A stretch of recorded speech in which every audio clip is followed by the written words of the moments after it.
Hey guys, and welcome to another English shooting live stream. And I'm joined here, of course, with Conners. Good evening, everyone. Well, yes, so it's meant to be quite a spooky evening Yeah. tonight. As you can see, we made loads of effort on that. Loads of Halloween decorations. Unfortunately, we have diverted a little back to our ordinary schedule of the evening without any of the videos. I've been away the last week, so we haven't had much time to prepare, but we still wanted to keep this every 2 weeks, answer questions, interact with you guys, and just have a general discussion and see how you all are. Yeah, so we've got a battery of questions from you guys, a few sort of current hot topics that we want to talk about. But yeah, shall we go straight into it to talk about some of the things that people are asking? Yes, so I put out earlier that we were going to do the live stream, and if you had any questions or topics you wanted to discuss, to send them in. Again, throughout the live stream, you've got that message box below. If you have any questions or topics you want to talk about or clarifications on things that we're saying, then fire away. But an interesting question that was asked earlier today was the pros and cons of shooting multiple disciplines, i.e. PSG, mini rifle, English sporting, and obviously the field of disciplines never end. Apart from the obvious time and money. Yes, it gets very expensive having a gun for every particular discipline. I think there are crossovers with technique, and there are ways in which technique differs. So, for instance, for English sporting and PSG, your sight picture on your shotgun is completely different. That's something you need to adapt to depending on what you're shooting, and also the fit of the gun, of course, is different as well. And even within, say, shotgun and clay shooting, you see the different ribs that people use between different disciplines. So, even just within clay shooting, you could end up having 3 or 4 different guns if you want to be really proficient in each discipline. There are the cons of the trigger time. If you're out there shooting, recoil management, sight picture, whilst it may differ between disciplines, it's still time on the trigger. That's always going to benefit you. Yeah. And I would say the biggest con is the time. And there was an expression that you said the other day, which was, you're not scared of the guy. Don't be scared of the guy with all the guns and all the gear.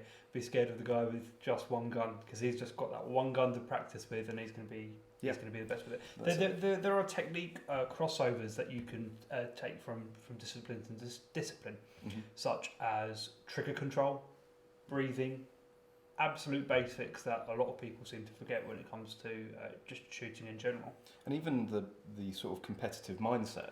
If you're doing a lot of competitions and you're used to that high pressure, it doesn't necessarily matter what you're shooting, what discipline you're taking part in. Being at a competition and being in that mindset, it's going to be relatively the same for each one. Yeah. And not forgetting that it is possible to do many disciplines very well. We have the likes of Jerry Michalak and Lena Michalak. Of course, Lena Michalak, I believe she's the previous world rifle champion and previous shotgun champion as well. So I'm not too sure on that. Well, she certainly scores very highly in both and even handgun. So you can be proficient, but obviously that's a family that spends a lot of time on the range. And there are competitions such as the NRA Worlds, which actually celebrate multi-discipline proficiency.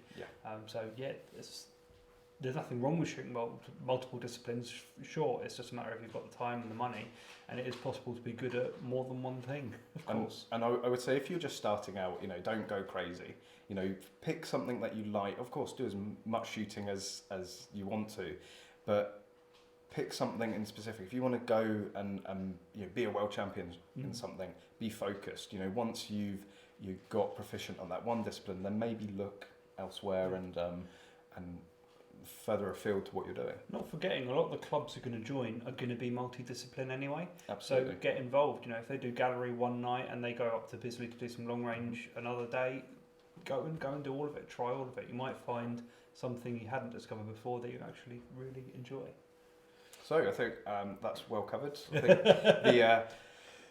the long and the short of it, do as much as you can, but if you do want to strive to be a world champion, you are going to have to narrow it down somewhat. I disagree.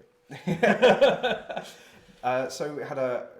let's talk about the question we had in chat right at the very beginning, because I know... So we had Kick-Ass Chick 2, which... chick has, yeah, something like that. Well, I'm dyslexic, you know. It was reasonably So right. what does that dude say? So, which shotguns are best for people with small hands? Question for Callum, of course. I'm known He for has my. absolutely tiny hands. I can actually compare because usually on screen I don't have something to compare to, but Conners doesn't have monstrously big hands. We need a banana for comparison. But I'm going to grab, of course, a very familiar gun, and it's actually the first gun I ever bought, first licensed firearm that I ever bought, and it is a Beretta Silver Pigeon 1. And I've been using this now for, it must be 5-6 years, maybe even 7 years, lose track really. And really, if you have small diddy hands, if you're quite petite, and certainly for ladies, I would really recommend a Beretta. Berettas are well known for their slimmer actions and being sort of lighter, slimmer guns, and that was certainly something that attracted me towards Beretta straight away. I found the Brownings just a little too chunky, and it's really noticeable in the fore end and around the action. So on here you can see it's pretty much flush. On the Browning you do tend to get a swell. Also the grip tends to be a lot more swelled and curvy. And for someone that's quite small or has small diddy hands, they can be unmanageable sometimes. So we always say if you're looking to buy a shotgun, and particularly a shotgun, fit is so important. Yeah. It has to fit you right, you have to be comfortable with it. Yeah. I mean, I think the most pertinent question here, though, is, of course, how does it taste? How does it taste? Well, the thing is, it's not Tom's gun, so I'm not going to give it a look. No. But if Tom is about, I haven't had a look yet. He's here. He's here, so if you're not careful, do we still have Tom's? Oh, he's got it, so it's safe. But yeah, no, I'm not in the habit of licking my own guns. That's for sure. You'd never leave the house if you could. Yeah.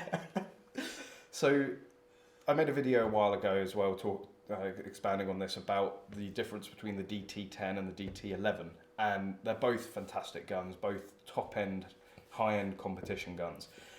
And everyone expects the more money you spend on a gun, the better you're going to shoot. And it's true to a certain extent, but I would consistently shoot better with a Silver Pigeon than I would the DT10 or DT11 because I'm used to it. It fits me better. It's, I got it off the shelf and had a feel of it. I knew it would fit me well. And the DT10 and DT11s didn't fit me that well. So again, gun fit. Go into a gun shop, any good gun shop. I mean, you have to try the guns because it's totally the opposite for me. The DT10 fits me really, really well, and that gun doesn't. Yes. So I mean, we're a fairly similar build. I'm catching. You're catching up. I think you surpassed me, mate. Oh, low blow. You got some stick up. But yeah, we always stress a really good gun shop will spend the time with you, and that's I bought this from Portsmouth Gun Centre, and I must have gone there probably 4 or 5 times before I actually purchased it. And every time they would get a number of guns off the shelf and talk to me about them, let me have a feel of them, and that's really what you want to do. And of course, being at Blue Field Sports, we'd highly recommend, certainly if you're interested in a Beretta, come down. Alex will, or even Conners will be able to spend as much time as you need to pick the right gun for you. Alex knows the Beretta range inside and out, so he will find the right one for you. So let's have a quick look how the comments are going. It looks like conspiracy theories at the moment. Conspiracy theories? Oh dear. Let me have a quick catch up, guys. So I guess you're talking about Richard H. I live near Liverpool. Given the Labour mayor shutting down the show and support from Labour Liverpool City Council with Corbyn at the helm, should we be worried about the future of shooting? I suppose that depends if you think Labour's going to get into power. Yeah. I mean, does it even really have any bearing on the show or anything like that? I don't think so. I find it difficult to draw a correlation between the two. I think the fact that it was a Labour mayor and Labour council, although, was it Labour? I'm thinking it was Lib Dem, but it certainly was Lib Dem or Labour. And they're obviously anti-gun. They don't want people wanting guns, they don't want them owning guns, they want as many restrictions as possible. So I think there's a correlation in a Labour mayor pushing to have a show shut down. I don't think it was the mayor that pushed to have the show shut down, was it? It was the venue who claimed. There's a bit. I think it didn't help. Well, no. What happened was the the venue were adamant that, well, no, there was no trophy hunting, and it was the mayor that then overruled it because the venue was owned by the council. So it was, I believe, ultimately the mayor's decision to shut it down. So should we be worried about the future of shooting? Again, it depends if you think that Labour's going to get into government, which I think, as things are going, is very unlikely. And that actually brings us to a very relevant question that we were asked earlier today, which was the best pro-shooting political party to go for. That's a complicated question, really. It's not as simple as do this, do that, because you have to take into account of all the other things you want out of a political party as well as just the shooting. But well, when you say that, and I completely agree, you should never necessarily make shooting absolutely everything. We all have friends and families and careers and everything out. Some of us are lucky enough to turn our careers into shooting.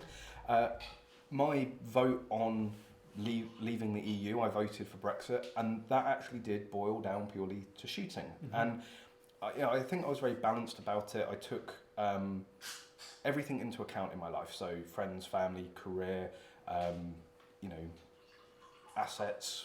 Not that I have that many at the moment, but they take everything about your life, as pointers and go, well, how is it going to affect each one of them? And actually, the only one that would have been affected by Brexit was shooting. So, as the EU are currently, and that's something we're going to get onto later, they're currently bringing in more and more gun bans and restrictions.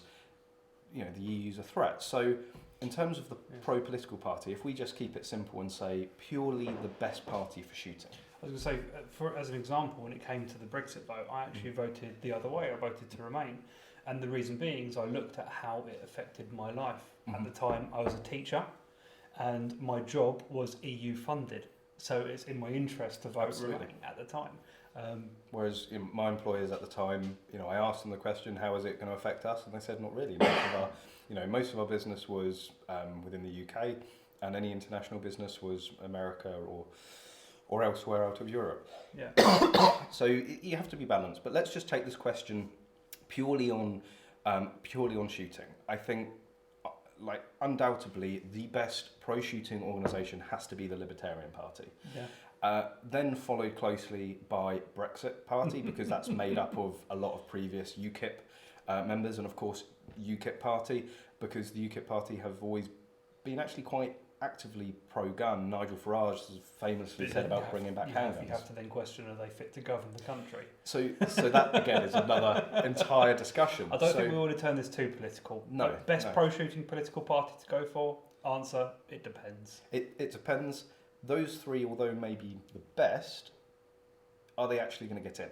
And then actually, are you going to start then diverting votes away from, say, the big three, and then, take out of the big three, the best has to be the Conservatives.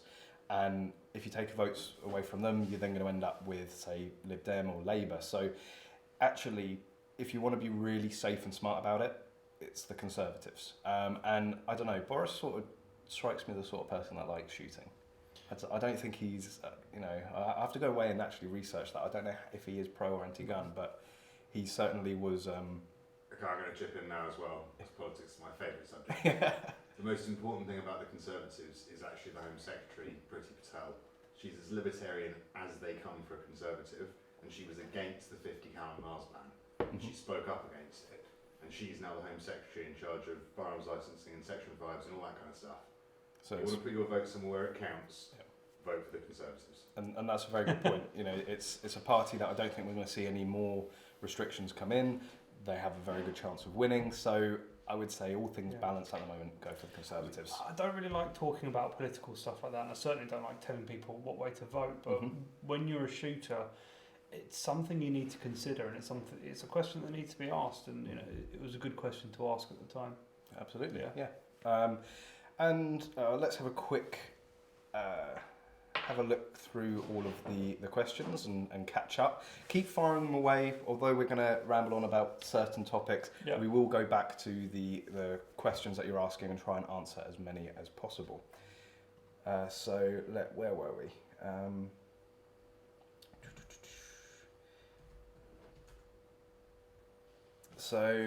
We have Graham Wilmot.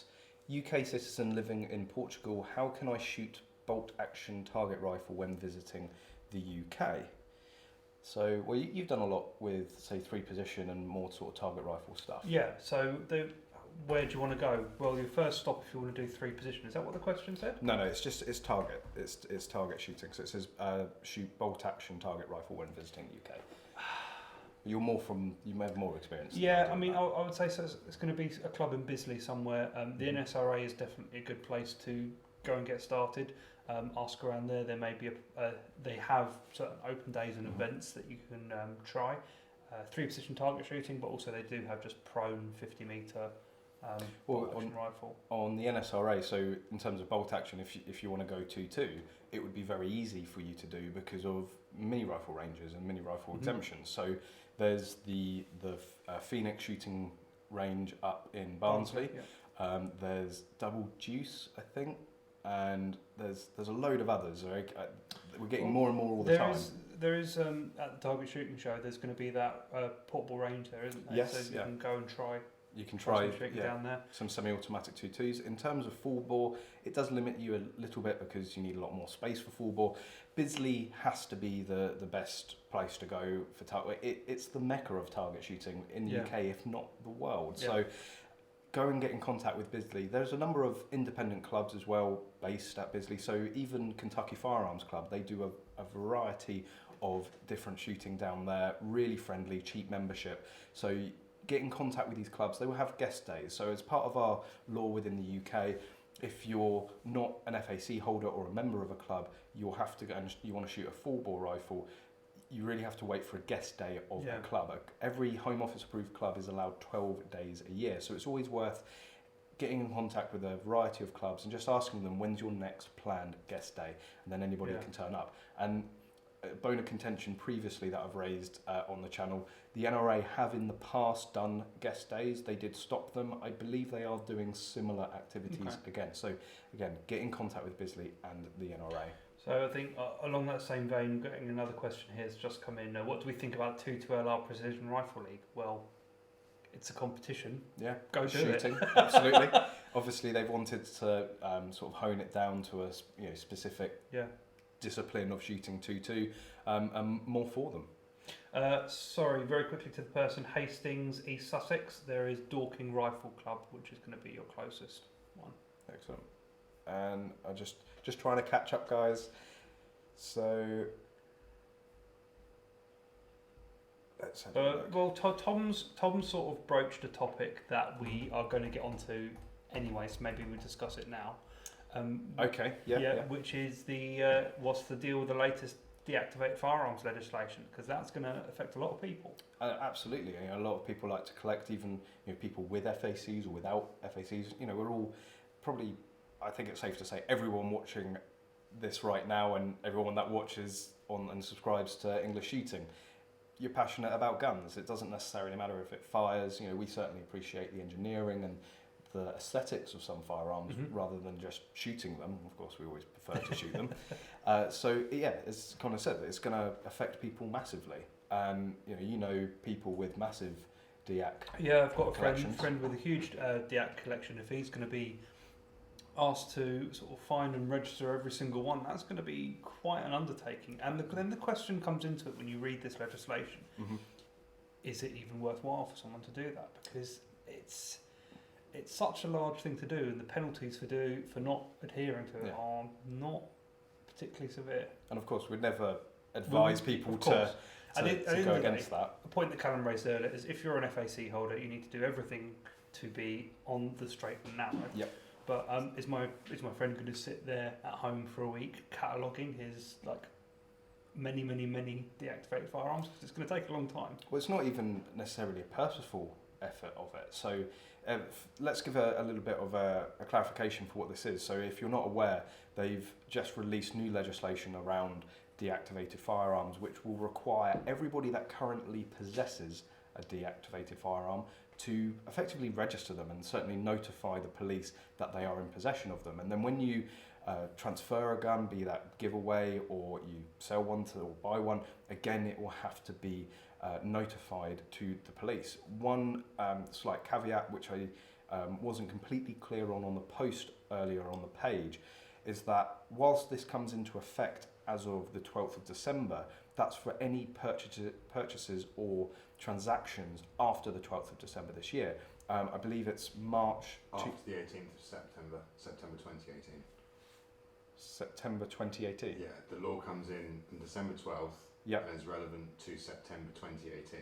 Anything before that, so a little bit of backdate. They backdated it to then. Okay. Anything that you bought before September 18, Yep. you don't have to worry about until March 2021. So I'm already confused. It's ridiculous. And the big one where absolutely everything comes in, where if you've bought guns previous to September 2018, is March 2021. Absolutely everything in your possession, whenever you bought it, will have to be registered. I mean, I think this is... They have to come out with some clear instructions on how people are to handle this, because a lot of the people who have deactivated firearms aren't FAC or SGC holders, and they don't have their ear to the ground when it comes to firearms law. Are they going to be accidentally in breach of these laws? Well, we know already ignorance is not an excuse. It's not, and that's my main worry is no matter actually you're talking about people purposely ignoring it, whether because they disagree with it or whatever, which of course we always advocate you staying within the laws and abiding by what's necessary. But people could become sort of accidental victims of this, because let's say you have 100, 200, 300, you've been collecting deactivated guns all your life. And, sometimes it's hard to keep track of even the biggest things within your life, never mind things littered around your house. You could inadvertently forget one or two. If the police come and search your house and they find one that you've not notified about, that's you done for. And being an FAC or SGC holder, you're most likely going to lose your license. If you end up getting a prosecution against you for not complying to even a sort of low profile, let's say, rule, because the actions, we've got a little furry friend, and should I say it or should you? No, just don't say it at all. People are going to forget that, and when you're an FAC holder, you're going to be held to a high regard. You're under more scrutiny. Certainly. So if you're not abiding by these rules, even if it's out of ignorance, let's put you down on the floor, you could end up losing your licenses. And to some respect, no fault of your own. There's still people completely mystified or completely unaware in certain circumstances about the Mars and lever release bans, and there's serious concern. Whilst obviously every single one is registered, they haven't yet started sending out the letters, and it does bring into question how long ago was it that they bought this. They said they were going to bring this into law, and people are still in possession of them, and it's almost like, well, is this it now? So we definitely can't buy anymore, but and it just because they were clearly so dangerous. Well, that's the thing. We were told all of the research by NABUS and the police and the Home Office said that these guns were obviously so dangerous to be in the possession of lawful firearms owners. And if they have been deemed to be so dangerous, why aren't they taking them off? They've passed the law. They've effectively got the hard bit over and done with. And now they're just sort of sitting on their fingers. And unfortunately, I think... Maybe because it was all a virtue signal and they never needed to take anything away in the first place. Well, that's it. Again, no reported crime with a lever release or Mars ever reported. So, it does beg into question what reasoning they used, and especially when you heard justifications of 50 cals having an effective range of 6 miles, it does bring that into question. But bringing in these laws that even just discussing them now are confusing us and a headache, it can make people victims through no fault of their own, and it's frustrating. It's obviously not well thought out, and I think the main point actually that Alex made earlier is that this isn't actually the UK in terms of the deactivation law. If we get back onto that topic, this is an EU legislation. It's the EU that has placed pressure on the UK government to do this in the face of fines. And then there's the question of, if we exit the EU, how does this affect us? No one has any idea. You can't answer that question because we don't know in what capacity we will leave the EU, if at all, or ever. Well, if Boris Johnson was able to sort of keep his promise on the 31st, well, today, it comes in on the 12th of December, so we probably wouldn't have had to have done it. Day. Yeah, happy Brexit Day. What's it been moved to now? I don't know. Some point. I'm just switched off now. As we're back on Boris, you guys won't be able to see what I'm doing, but there you go, guys. Boris with a pheasant. They'll catch up in a minute. He's holding it. He's dressed in tweed. He's clearly a shooter. Support the Conservatives. Well, there's a number of Conservatives that are known to be, pro hunting and pro countryside in the field. So again, back onto that topic, I think it's quite easy to say that the Conservatives are the more pro gunner of the big three. Let's have a look at the screen now. Let's have a look. Oh yes, there's Boris. Oh, glorious! Can I get some tweed like that? Just as a clarification, we are on like a 30-second delay. So when Alex is putting up pictures and stuff like that, we don't get it till 30 seconds later. So let's have another quick blitz through the comments and catch up. Again, guys, keep firing them. We will get round to them. Any topics you want to discuss, let us know. Drop them down. Let's have a... Bill's here. So Bill. Hi, Bill. Hi, Bill. I believe I'm correct in saying that Bill is going to be helping MagLoad up at the target shooting show. So Bill will be helping me up at the target shooting show. We have quite a large stand, and there'll be 2 of us on it, hopefully, there to answer all of your questions and show you all the new gear. Well, we're going to be talking about the target shooting show and, of course, MagLoad later on. But I've got a potentially dicey question here from Yule George. What are your thoughts on the seemingly lack of staffing in the firearms division at present? In 4 days, we would have been waiting 3 months for our FAC and nothing yet. 3 months isn't actually that bad, I'm sorry to say, from what I know across the country. It varies. I mean, I came from Sussex, where a renewal was 7 days and a variation was like 48 hours. And then you hear of Kent, which is only 1 county over, where people have been waiting 18 months for an application or a renewal. And again, I've said it on the channel before, my initial SGC took 6 months. Yeah. My initial FAC took 6 months as well. Unfortunately, I haven't had the chance to renew them, obviously. Hampshire have seemed to, obviously we're based in Hampshire here. They've gotten a lot quicker recently, haven't they? They have improved massively. So I was hearing accounts of 12 months and sort of 6 and 9 months for variations.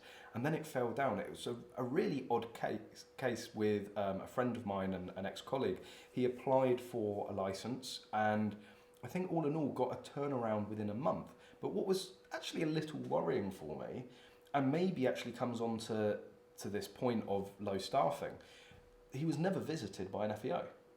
Right. So he was only in contact with Hampshire. He sent off his application and was only in contact, I think, via email and phone to his FEO. Never came round. And that's very interesting. I still think to this day... That said, when I moved here, I wasn't interviewed. But then you already had... Yeah. It was a transfer, whereas this was a complete new application. That's he'd never been vetted by the police for firearms, so that does beg questions. And as sort of law-abiding shooters, we want to make sure that the sport is upheld and is safe. And actually, the biggest worry for if there are staff shortages in firearms department is that the necessary level required to effectively vet people, if that falls below the necessary level, then who knows who's going to get a gun. Once a backlog starts, it just carries on building, and then even when you get more people in, you have to work through it. There's pressure in the workplace, and they rush it. Admin tasks like that they're hard to get on top of if you fall behind. They are. You all goes on to ask, what should I do? Should I chase the division in question, or would it be counterproductive? Phone them, yeah. Be very polite, just say hi, I submitted my FAC application on this day, just want to see how it's progressing. Generally speaking, they don't mind, that sort of thing. A gentle nag every now and again might actually get your FAC pulled out the bottom of a pile of paper that it got lost in, because these people are swamped. And sometimes things do go off to one side, and someone needs to go and just track it down and check that it's on track. They might tell you, yes, you've got your FEO is going to call you in the next month. Right, at least you've got an answer, you know where you are. Or they might say, it's got stuck in the system, really sorry, we'll get this back on track for you. So nothing wrong with giving them a call, being very polite and just saying, how's it progressing?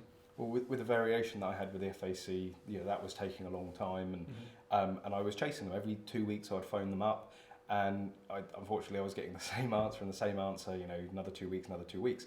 But I don't want to necessarily say make a nuisance of yourself, but if you're polite and you're phoning regularly, you know, they don't want to have to keep dealing with you on your phone. It is going to likely jump you ahead. And certainly for, you know, serious competitors and people that, in some cases, it's their livelihood for shooting. If you stress this to them that, you know, I'm seriously suffering here, either for my sport or for my career, my livelihood, again, they can fast track some applications, but always be polite with them. And remember that it's not necessarily the person that you're speaking to on the phone that's actually dealing with it. You don't know what sort of chaos is going on in the background, so always be polite, and it's, you know, a gentle nudge every couple of weeks or so is usually going to do you I mean, these departments are having to withstand increasing numbers of firearms applications and variations because the number of shooters is going up. So, you know, at what point do they decide, let's hire another person? It can be a difficult decision to make. Sometimes for a lot of them, by the time they make that decision, they're already too far behind. So it's a difficult balance. You know, it's certainly not an easy job, and it's a big responsibility. Again, you know, they have a minimum level that they need to maintain, and if it takes a certain amount of time to do an application, they need to take that time, because again, we don't want somebody slipping through the net, doing something horrific or stupid with a gun, because, you know, they haven't been through the required checks, and it's going to look bad on all of us. And again, that's why I'm always a big supporter. I say I'm a big supporter of the licensing, and I mean that. I would obviously like to see certain tweaks within our laws, but having the license and the vetting process, I feel, is very important in the UK, and it's there for a reason. So it needs to be implemented correctly.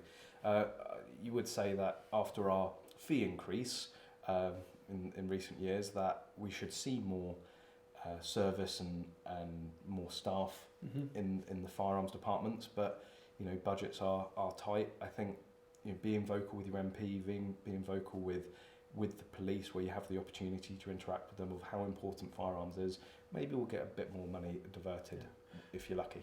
I know someone's saying here, Bill of Rights 1689, we're permitted to carry firearms for self-defence.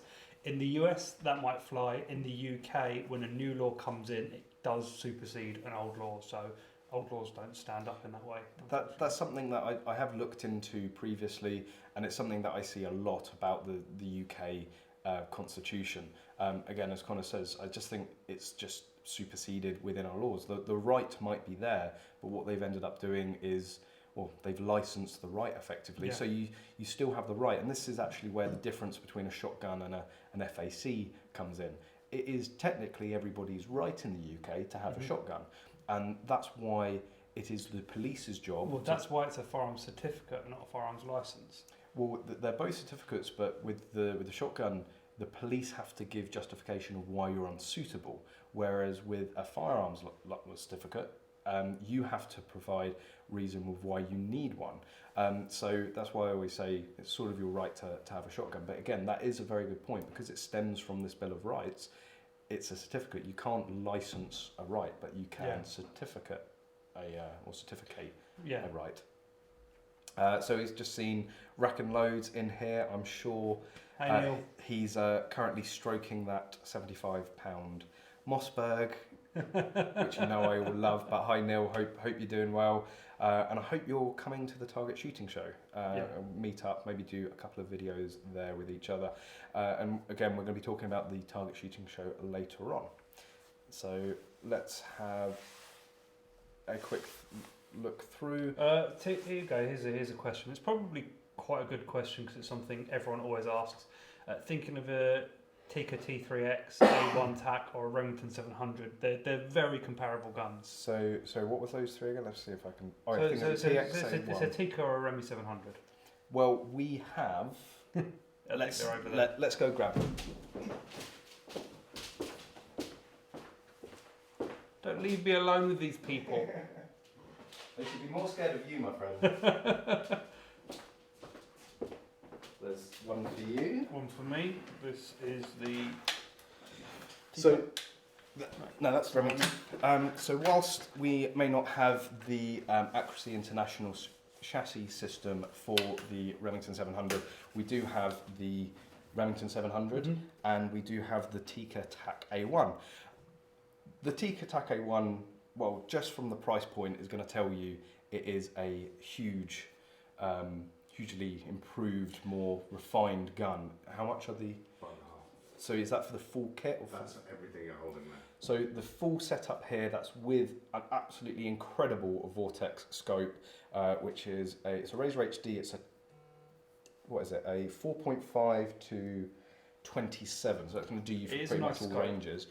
This is a £5,000 setup, whereas the Remington 700, £2 grand. So this is £2 grand in total. £2,000 setup. 1,800-ish. Yeah. Accuracy wise, they're probably right around the same place. But I was actually playing with these earlier, and I just noticed how much nicer the bolt felt on this gun. And there's something to be said for that. It's this one needs a bit more aggression. There's a few more stopping points before you lock that bolt in position. And when you're set up in a position, long range shooting, actually breaking your position to operate a bolt is very counterproductive. So having a bolt that closes smoothly and with very little effort is really, really quite important for that, especially for shooting extreme long range stuff, which you can. I think if you're looking for something that just out of the box is going to be absolutely insane on the range, you don't need to do anything to it, it's going to outshoot most guns with all the customizability or the adjustability of all the stock and all the different aspects of the rifle, then go for the Tikka T3x. However, if you're on a budget and you still want a good gun, you're not going to go wrong with a 700. Absolutely not. The aftermarket support for a 700 is above and beyond any other bolt action rifle out there. It's like the AR-15 of the bolt. It really is. And I used to have one. I went for the Remington 700, and I don't think the Tikka T3x was actually around at that point.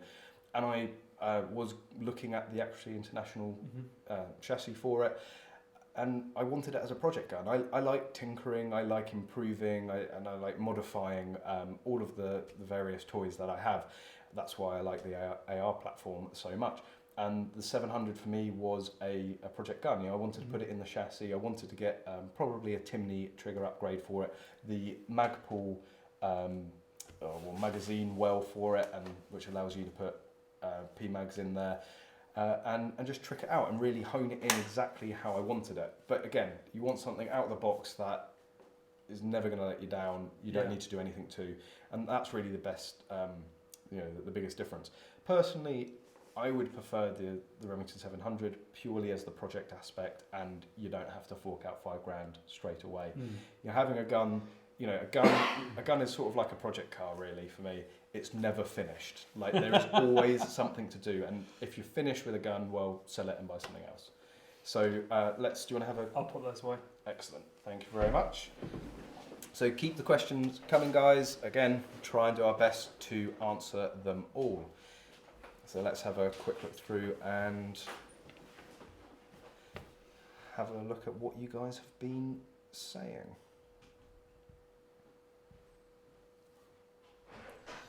So we've got Ricochet.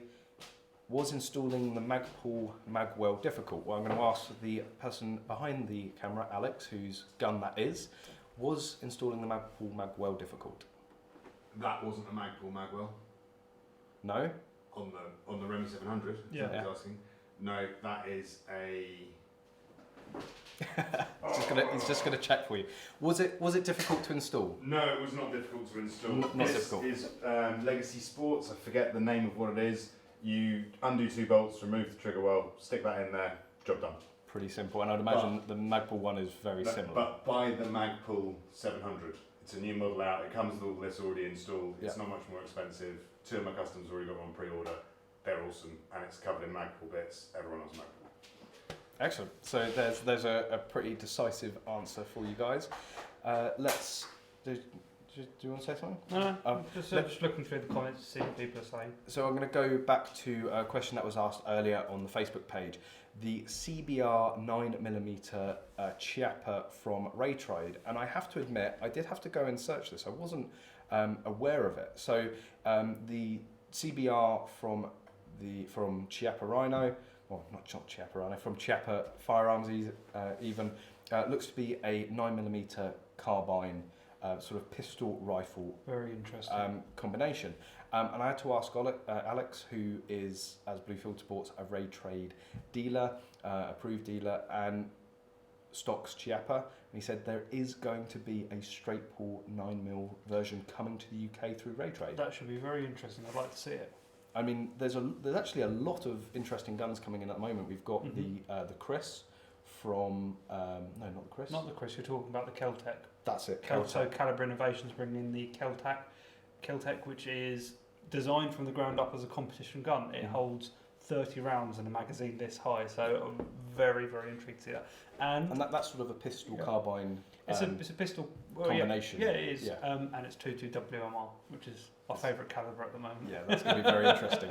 So, a straight pull 9mm. Obviously, as soon as the police and the Home Office feel that it's necessary to come and confiscate all of the Mars and lever releases, you're going to end up with a load of people, hopefully with compensation for the guns that are being taken away from them. And something like a 9mm straight pull, well, if you're going from a 9mm lever release, you're probably going to jump on that straight away.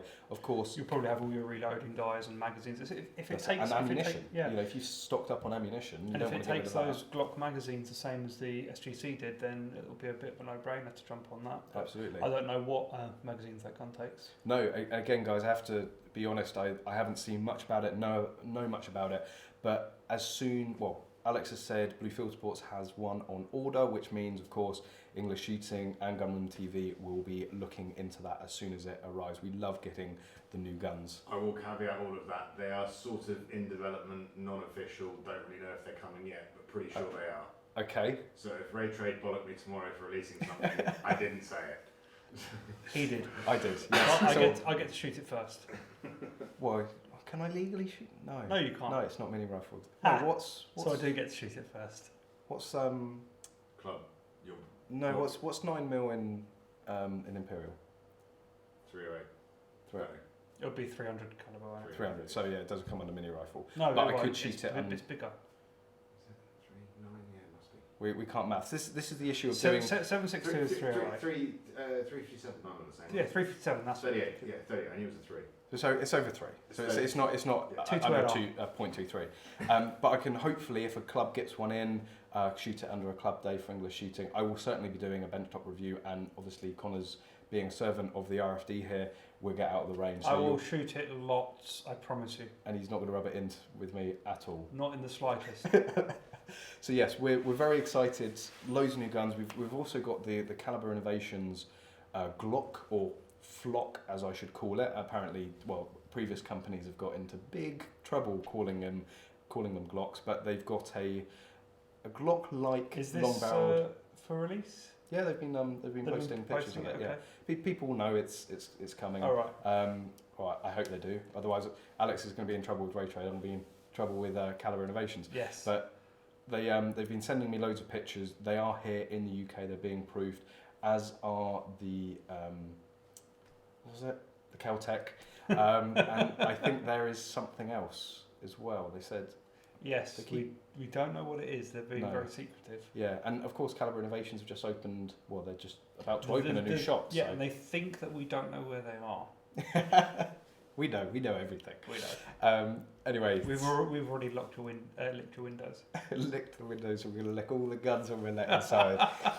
So, another question from earlier on the page. It's back to the British Shooting Show, and we covered this a lot in the last live stream 2 weeks ago, of course. Just another plug for the live stream. We are going to be doing this every 2 weeks from now on. Yep. Thursday nights. Tonight was a little later, which I think we're both struggling with. So a long day. It will normally be 8 o'clock with any luck. Yeah. But of course. And if you do happen to miss the live stream, it will be available on YouTube afterwards. You can watch it at your leisure. Unless we say something you just completely can't, silly. Yeah, you just can't interact with us. No. And you must like interacting with us. No, I like interacting with us. That's why he's always at my side, really. So yes, back onto the British Shooting Show. I've got a question. The British Shooting Show and how the 2020 Birmingham show could be made bigger and better. Now, I've actually been in contact with the British Shooting Show recently, talking about plans for the show in February, and they are very much advertising it as a bigger and better show than the year before. Of course, Last year, I believe, was the second year at the NEC. Mm-hmm. Still lots to learn for them, and they're trying to improve it as much as they can. Obviously, after all the debacle with trophy hunting, we won't get onto that as we did cover that. Yep. How could they make the British Shooting Show bigger and better? I have to, and probably both shows here are going to crucify me for comparing them, but the Northern Shooting Show and the British Shooting Show, they are the biggest two shows, opposite ends of the country. And the one thing that I absolutely love about the Northern Shooting Show, and I think in some cases makes it a better family day out, is the experience. You can get your hands on guns, you can shoot. Whilst the British Shooting Show do have the mini rifle range, it is quite expensive. I think it's something like £10 for a 30-round magazine of 2.2, whereas with the Northern Shooting Show, they have a whole clay line, and you have competitions going on, but then you have all the big shotgun manufacturers like Beretta and Browning, Benelli, and you can literally just go up to them and say, I want to try that one. Well, let's not forget things like the Breeder Challenge. Absolutely, Yeah. the Breeder Challenge at the Northern Shooting Show, a competition, and actually a friend of ours took the prize last year there. Yeah. So there's lots to do. You have the black powder shooting, and you have various 2.2 shooting, air rifle. They have the HFT Masters up there.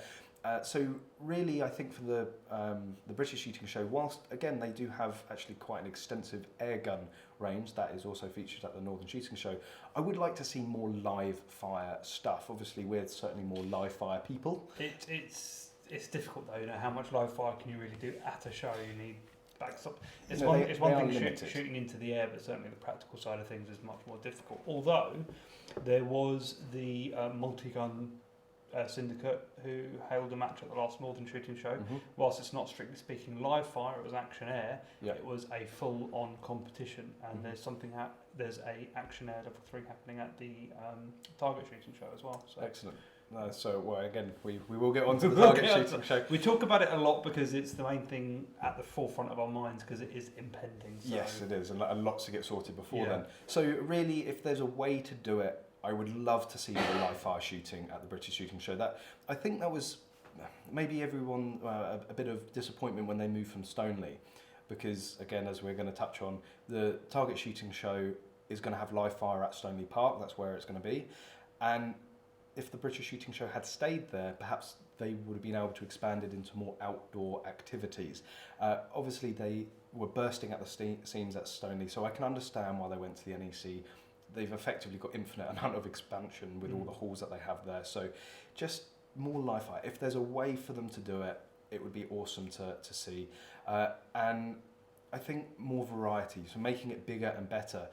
One of the biggest criticisms that a lot of people have of the British Shooting Show is that it's sometimes the shotgun shooting show. It is a bit. Well, actually, I beg to differ, because some of the guns that really caught my eye at the last British Shooting Show were rifles, the likes of Merkel and Brownings. Rifles. It's more wooden. We're more very wooden. synthetic, aren't we? That's what turns us on right there. Black. Although I don't think there's much synthetic. It's all metal, that one. But it's black. It's metal. It's a little bit practical. But the British Shooting Show certainly could do a lot more to include the practical market and not lump them all in with the sort of the milsim of airsoft stuff. And actually, a lot of the shows need to actually make this distinction between action air and milsim and not lump them in together. The action air guys should be with the practical guys and the IPSC guys, and the milsim guys should be over with the camo and the knives, because those are the two demographics. I know a lot of the action air guys got quite upset when they get lumped in with airsoft. It's a common misconception. Yes. And show organisers understanding that and better putting them in the correct areas with the correct disciplines is going to go a long way to the credibility of those shows in those demographics and to making the shows a better experience overall. But I certainly wouldn't want to put people off going to the British Shooting Show. I absolutely love it. I will go to every single one that I can. If I think I've been to every single one in a row for like 5 years now. So I love it. And actually working in the vicinity of Bluefield Sports and having access to all of these guns, and certainly with Gumram TV and English Shooting, having access to sort of some of the latest guns before anybody else. 1301 Pro, for instance. Yeah, well, we first were in the country. First outside GMK to lay eyes on it, and first shot in the country as well. yes, Conners has the accolade for that. And we, when we go to a show, for us, I'm not necessarily thinking about all the new guns that are going to be there, all the new toys, because we get to see them quite regularly. It's about the interaction, it's about socialising, it's about seeing people from up and down the country from the industry, getting together, going for a couple of beers afterwards. That's what I absolutely love about the show.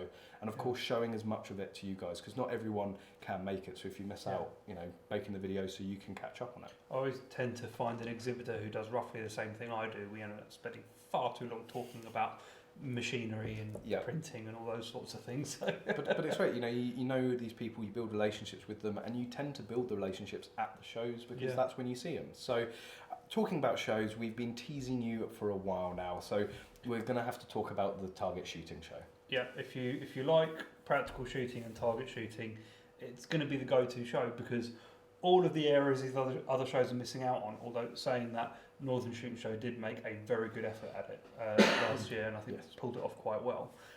This is a dedicated practical and target shooting show. So last year it was the practical shooting show, very practical orientated. I can understand why the organiser has wanted to widen that out, but I think he's done the correct thing in not just opening it out to everyone. It's target sports and the like. Yeah. So there's a lot of exhibitors. It's very practical heavy. All of the big names in practical shooting are going to be there, including myself. Hello, come say hi. Buy my stuff. Pay the rent. It's going to be great. We saw some really interesting stuff there last year, like electronic target systems and simulated target systems. There was a lot of people for a relatively small show as it was. As far as we're aware, it's going to be much bigger this year. There were still companies that we had never seen, and this is the beauty of these slightly more specific, smaller shows, is that it allows smaller businesses, smaller companies to attend and reach a larger audience. So the target shooting show is certainly going to be more our thing in terms of genre. I'm not going to say it's necessarily for that reason going to be better than any of the others, but there's Mike is doing a lot to make it the best it possibly can be. If one show gets the criticism of being the shotgun shooting show, certainly when you go to the target shooting show, you know what you're getting. Yes. And if you're going there to look at things that interest you specifically, target sports, practical sports, that sort of thing, or maybe to spectate the competition that's going on there, the level 3 action air, which is, if you've never seen an action air match being shot, you have to watch it. You will never see people shoot so fast. They have no recoil to deal with, and they are very, very, very rapid. And some of them transferring their action air pistol skills over to full bore are finding that their skills transfer quite well as well. So we have some stars in the making, I think, somewhere in that mix. It's a great action air is a great gateway into live fire shooting, because there's no restriction on age, anyone can do it. It's obviously safety is always important with any sort of gun. So you've got to bear in mind it's shot to the same safety rules as IPSC handgun. Yeah. So it doesn't matter if the BB can't kill you. It's still treated the same way, and it builds some as it should. But a concerned parent that may not want their child going and shooting with live fire, whilst there's absolutely no issue with it as long as it's in a controlled, safe environment, they are going to be, I feel, a lot more willing to let them go and explore an action air, and then once they can show that they're safe with an action air, then they can move up to live fire. And it's the ultimate in accessibility, because in the UK, if you want to buy a action air pistol, or as they're known over here, a realistic imitation firearms, you have to have them two-toned unless you are a UK ARA member, and you can't become a member unless you skirmish, which is a totally different discipline. Well, in IPSC, it doesn't matter if your gun's bright colours. As a matter of fact, lots of people like their guns to be bright colours. Yes, so you can buy a gun, find a club, get stuck in with very little impedance. Yeah, so you'll get to witness that at the target shooting show, so come and watch it just for that match alone. But there's loads of other things. There's a video on Gunroom TV which Conners actually, I was going to say sit down with, but you actually stand up and talk at the Tunnel Shooting Centre, and Mike explained all of the different stands, all of the different shooting. So if you're interested, go and watch that video because it's from the horse's mouth, the guy that's actually organising the show. For anyone interested, it is the 16th and 17th of November, and it's going to be at Stoneleigh Park. And as I said earlier, Stoneleigh Park is where the British Shooting Show used to be held. So we're very much looking forward to it. And if you want to say hello to the star himself, I will be there. the whole team is going to be there. There's going to be Gunrun TV. We're going to have a stand, and there's MagLoad's going to be there. I'm going to be up there. Black Rifle's going to be there. Caliber Innovations, if you want to see all their new guns. Loads of things. Bill's asking, are there any action air shotgun style events? There is the Multi-Gun Syndicate, and you will be pleased to know that they do compete with 870 lookalike, so it is all pump action. Right, I'm going to wait for it. Up the pumpers in 3, 2, 1. We had it earlier, but Bill, if you can give us another please, that'd be great. So again, keep the questions and topics coming that you want us to discuss. We're just going to have a quick look through and see what you guys have been talking about. In the meantime, I'm going to refill on my Life Essence. Our live stream sponsor, of course, Pepsi Max. They're not yet giving us any money, but if they would like to, we'll happily plug Pepsi. Give us money. or Pepsi, just give us Pepsi. That'd be enough. Right? We need ammo budgets. UK shooter, legitimate reason for having slugs on your... Was that Alex blowtorching his face again? Yes. Legitimate reason for having slugs on your FAC. Practical. Is it... Or the question goes on. Is if you compete in practical shotgun, if you have a DSC 1, you could probably use them in Scotland on... it says beer, but I assume you mean deer. I think actually Bill's probably the best person to answer this question. Can you shoot deer with a slug? Is it legal? Is it found? Yeah, Bill is quite an experienced stalker and actually stalks on the estate here at St Clair's. So if I'm not 100%, but I don't think you can shoot deer with slugs. No. Alex is saying no.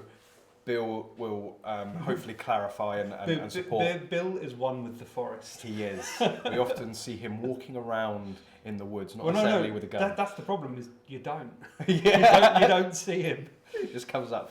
Hello, Buttercup. He just appears out of nowhere. Have you seen my rangefinder?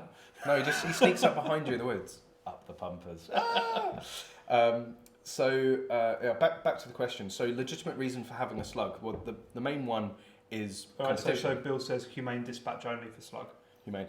Well, with humane dispatch, you can technically use anything as long as it's safe. There's no, because you're putting the animal out of the misery. The whole thing of only using particular calibers is that it's going to be humane when you take that first shot. If something's gone awry and you need to put it out of its misery, put it out of its misery as long as it's safe. I think the question is what is your reason for wanting to shoot slug? Do you just kind of want to have a go at it? Do you want to shoot it in a competition environment? So the only real justification for having slug in the UK is practical shotgun. And I would not advocate getting into practical shotgun just so you can shoot slug.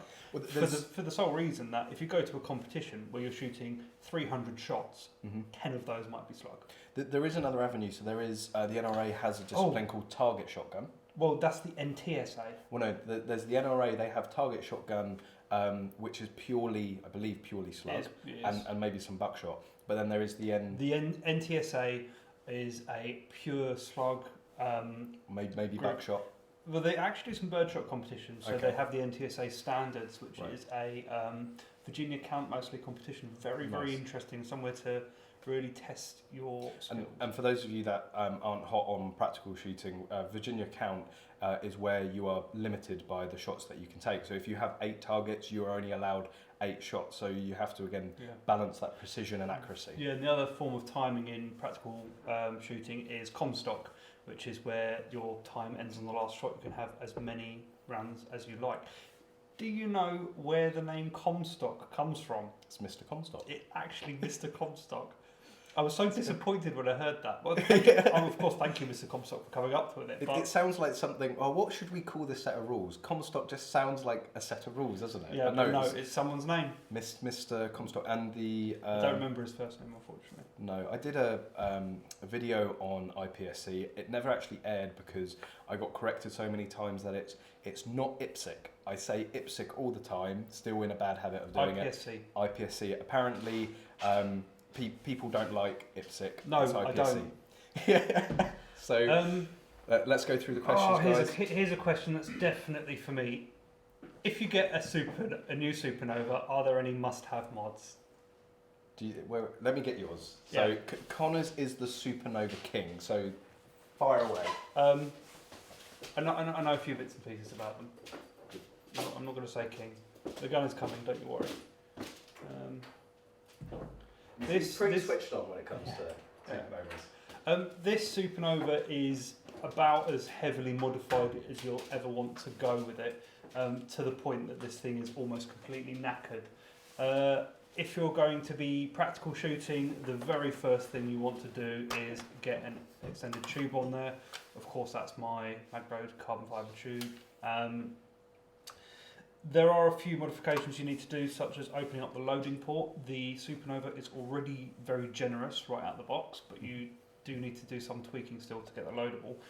But it's actually the Supernova has one of the best features of any shotgun, where the lifter will stay down while you load, which makes it very, very easy to load this gun. You'll notice I have chopped the pump handle off here. This is purely to give me more room to load quad loads. Chokes, get yourself a nice set of extended chokes. I use Mandel chokes. A lot of people don't like them, but I get fantastic pattern from them with Game Boy at least. Why do you go for an extended choke? It's purely so you can switch it out quickly with your fingers. Because if you're going to change chokes between stages, you don't want to be fiddling with the choke key. People talk about long tapers and all this kind of stuff. It's not nonsense. There is definitely something to having a gradual taper, but I find it makes very little difference at this end of the gun. It's down to your forcing cone down here, and none of the Benellis and Berettas are particularly good with the length of their forcing cone. Finally, once you're happy with all that, something I will recommend, of course, is another MagLoad product. It's the short action bars. It does bring the pump handle back a bit, but the main reason I actually recommend it is it cures a lot of the malfunctions that this gun is prone to. There is a barrel clamp on here. That's just whilst it's up in the display. Keep it up. Keep it in frame. Yeah. In my opinion, a barrel clamp is not something you actually need to run, certainly not with my tube or with many of the other brands that are available. It's not really necessary. You know this gun inside and out. I've seen you weld it, take it apart and tinker with it all the time. This gun, yeah, I do know this gun very, very well. Obviously I shoot it in competition. I don't do too badly with it either. You'll see there's one other thing I haven't talked about on here, which is the shot saver. I would say it's not something you necessarily need. It's something that I have grown used to using, and I wouldn't choose to go away from it. But the problem is with a shot saver is you are in danger of being disqualified if you do not use it correctly. Okay. So the idea of the shot saver is on your last shot, if you've run empty, you can pull the pump handle back, put the round in, and push it forward again and carry on shooting. The danger is you've taken your last shot, you pulled the pump handle back, and if you go to reload with your finger still in that trigger, you are reloading with the finger in the trigger and you are automatically disqualified. Alex has brought me over a dummy round, but I'm not going to demonstrate it here because it will deafen you. Yes. RIP headphone users. Yeah. But yeah, there are a number. It's actually a video that I put on the to-do list, which is top 5 modifications you need to do to a gun. Not necessarily a Supernova, but for any practical shotgun, because there are certainly necessary modifications that you need to do. And there are common things you have to do with every practical shotgun, such as a tube and the port. Well, don't spoil the video. This is going to be a later video. Okay. Stealing my thunder there. So I'm stealing your thunder. Let's put this away and have a look at the questions and chats again. Keep them coming. Anything you want to know. What were we saying?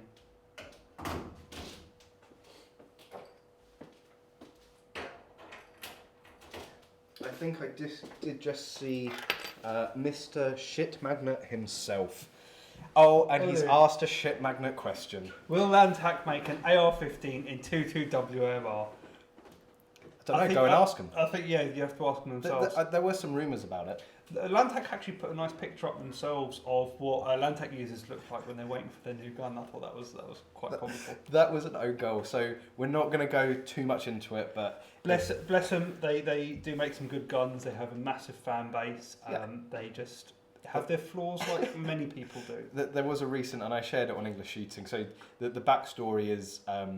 Let's say the CEO of Let's Lantac, not go into it. No. There was a bit of a debacle with online comments, and Mr. Ship Magnate himself, Daniel Smerald,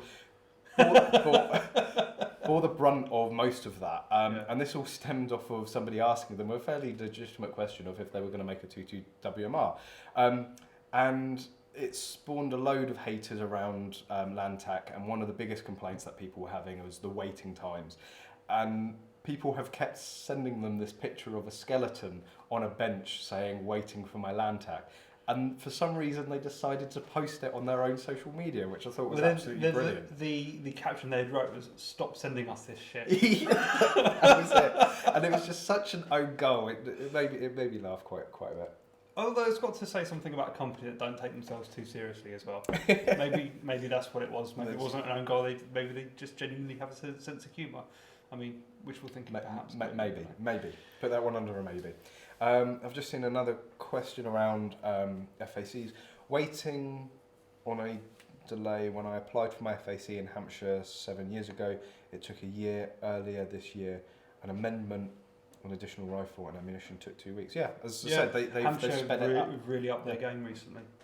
It will be interesting to see how long it takes when I reapply. That's going to be a very interesting question. It's going to be less than 24 hours. Less than 24 until I get the rejection letter. Yeah. I think they've probably already got it typed up, ready to go. They have, yeah, and they've got the date because I've been told May, so they know it's going to be the 1st of May. It's literally on my. Told them now if they didn't know before. Well, they do know. Yeah. They do know. They've been so anyone interested on that update on terms of my FAC, I've been told May. That's May 2020. So. I'll be putting in my application straight away on the 1st of May. And I'm actually going to use it as quite a good excuse to make videos about applying for your first FAC, because I'm technically going to be going through all of the same processes, and we'll see the process. So we've been talking about how long it takes. Well, you're going to see firsthand because I'm going to document it. And if Hampshire are willing, I'd be more than happy to even record the interview process and any interaction that I have with the FEOs, because it would be great to sort of show that. There's a lot of mystique around that. I think it'd be good to be able to put it on video and make people understand that the pressures that they're under. Because oftentimes these departments are very small, handling a lot of admin and paperwork and background checks of people, and they can't afford to get it wrong. So, but even aside from the admin, just purely the visit, a lot of questions I get are around the visit, your interview, and having been there previously, it is very stressful. You don't know what they're going to ask. You obviously really want to get your FAC. You don't want to say anything silly, and really you don't have to be that worried about it. Be polite, be straightforward, be honest. But it'd be really good to document that specific process, and maybe even go into the depth of Hampshire Firearms and show the behind the scenes. I don't know if I'm going to be the most welcome guest there, but we'll have to see. George is asking, will you be doing more content videos on military surplus firearms like Moses and Springfields, etc.? So that is definitely a question from someone who watches a lot of Iraq Veteran 8888. I don't know, that would be good. I would certainly like to do those sorts of videos. I want to do more videos of everything. That I can. It's just time. It's just time. Just that so busy on everything.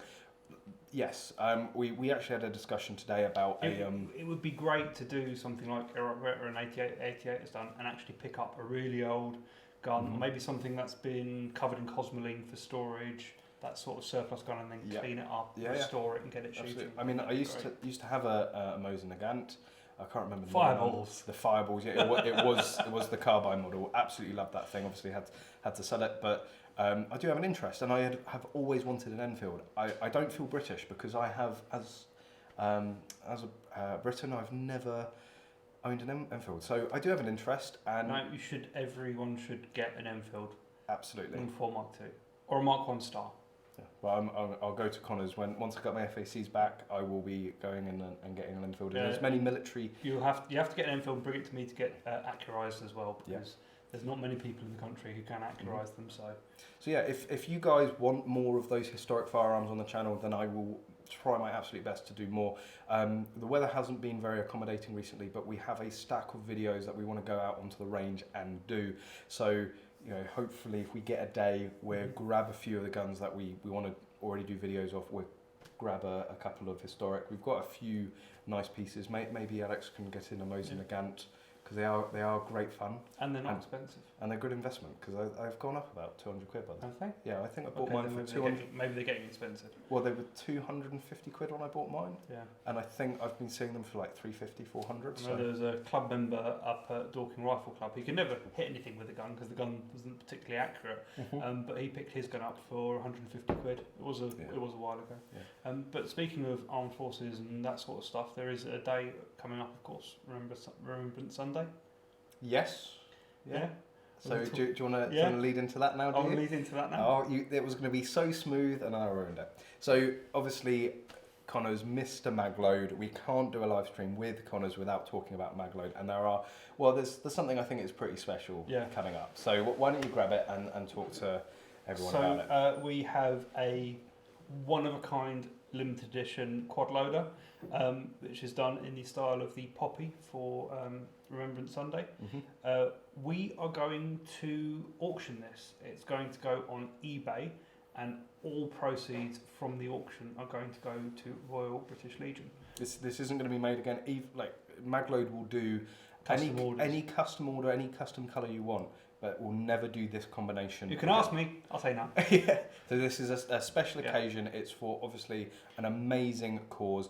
Everyone should be wearing a Poppy and actually go one step further, get the Nexus 12 and represent the Royal British Legion on the range. We've gone some particular attention to detail on this, even trying to match the colour of the green to the plastic stalk you get on there, and the green up here to the leaf on the Poppy. Give you guys a bit of a closer look at that.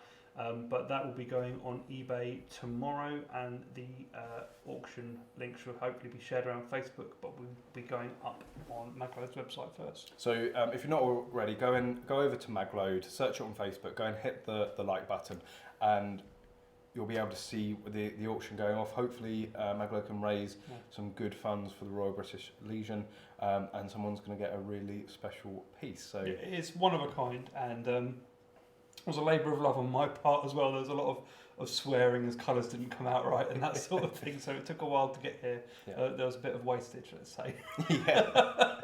But it's it looks fantastic. So sorry to have destroyed whatever wonderful segue you had planned. What was that segue? There was no segue. You were flowing nicely, and I just wasn't keeping with it. Oh, okay. So and now we've had another pause. Because we were talking about military guns and that sort of thing. Yeah, and then I just had a dead brain moment. But that happens quite a lot. It does, especially late at night. So another thing that I'm sure you're dying to talk about. I don't know. See what questions are coming up. See if anyone else wants to talk about it. There's another MagLoad special coming in a minute, so we will leave that. But yeah, keep your topics and your questions coming. Anything you want to ask, either Conners or I. Are there any companies that still make rifles with rolling block actions? I believe Henry still make rolling block, the replicas. Uberti is a Italian company, I believe. They make replicas of lots of old firearms. A lot of it is black powder, so quite easy to access and get hold of. One of the only sort of like short barrel pistols you can shoot over here are muzzle loading muzzle loading guns. You can get a Ruger Old Army and shoot that, or replica. Of course, you wouldn't shoot the real thing because it won't too much money, but and up the pumpers. Up the pumpers. Oh dear. If you shoot an open gun, does that make you a pumper? Whenever they malfunction. Click rack. Click rack. That's not pump. It's a rack, isn't it? It's pumping spirit. Pumping spirit. It's like a disabled pumper. No. So I've got a statement here from Thomas Mikolas. My interview experience was real. FEO is super cool, common sense. We discussed a few things and had a great chat. Yeah. That has been in my experience. You sort of you fill yourself up with all this like, oh my god, what if I say this? What if I say this stupid thing? They are pretty cool. Offer them a tea or a coffee and some biscuits, and then they won't bite. Yeah. And they are up for negotiation. They are the FEO isn't the person that actually says yes or no. They end up putting a report in to the chief of police, and they will give their recommendation for the FAC or the SGC. It is ultimately the chief constable's decision whether you get your certificates. So the FEO might say, oh, I can't really recommend you go for that many guns, or you go for this, or you go for that. But if you talk to them and you explain to them, maybe they haven't quite understood exactly why you want to go for something. I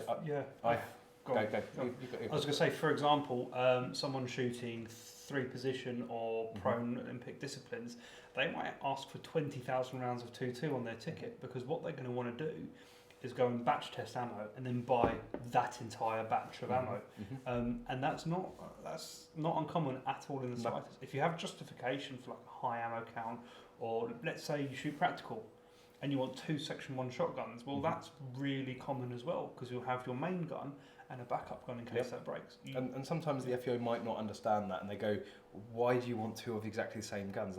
You're just taking the piss, really." Yeah. And I got into a discussion about my safe at the time. I think I had upped my for my variation. I think I had something like 12 or 14 guns that I was going for in total. And the FEO said, no, I don't think you can fit that in your safe. And I said, well, I disagree. I was told it last time that it would be a tight fit. I can stack them in a way in the safe that I'm going to be okay. Yeah.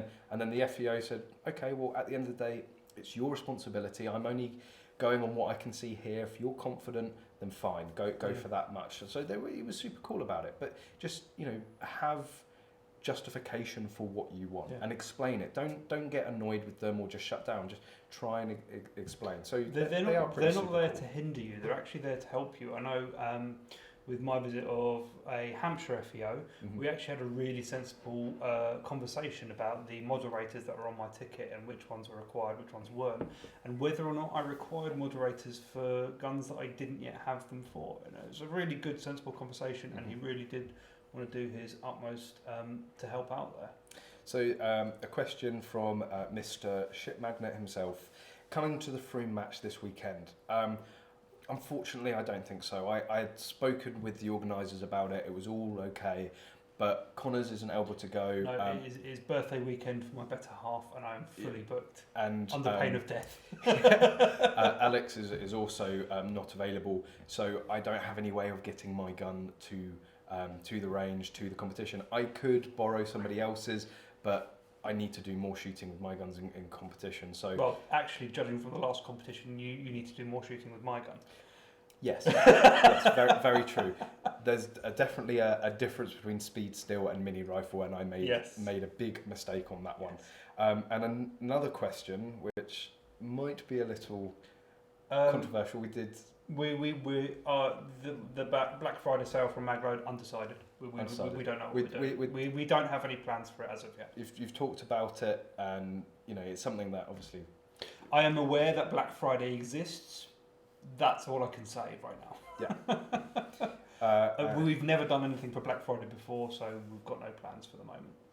Yeah, but again, hit the MagLoad like button. Make sure you stay tuned. Yeah, if we do decide to do something, you'll be the first to find out. Absolutely. Well, that's where you announce all the new products or all the new updates for MagLoad. So if you're a MagLoad fiend, then you've got to like the page. Speaking of new updates, do you want to talk about the new pump gun we've just got hold of?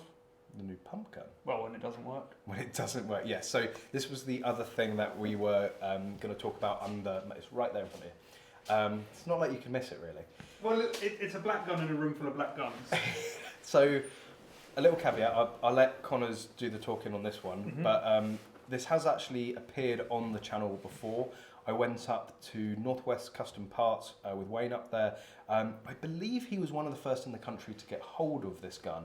Obviously at the time, with not having licenses, I couldn't shoot it. He did a fantastic job of demoing it. And then more recently, it became quite famous because it was the gun that featured in the Times. Yes. It is the evil assault style shotgun, whatever that means, that Sean O'Neill picked up on at the time.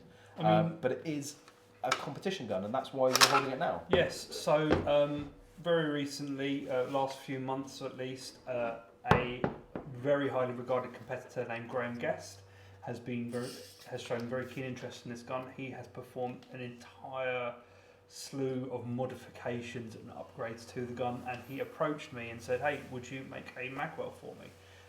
Graham and I do talk a lot, so we not only did a magwell, which he actually has the very first production version of on his gun, and we've just got a prototype on here.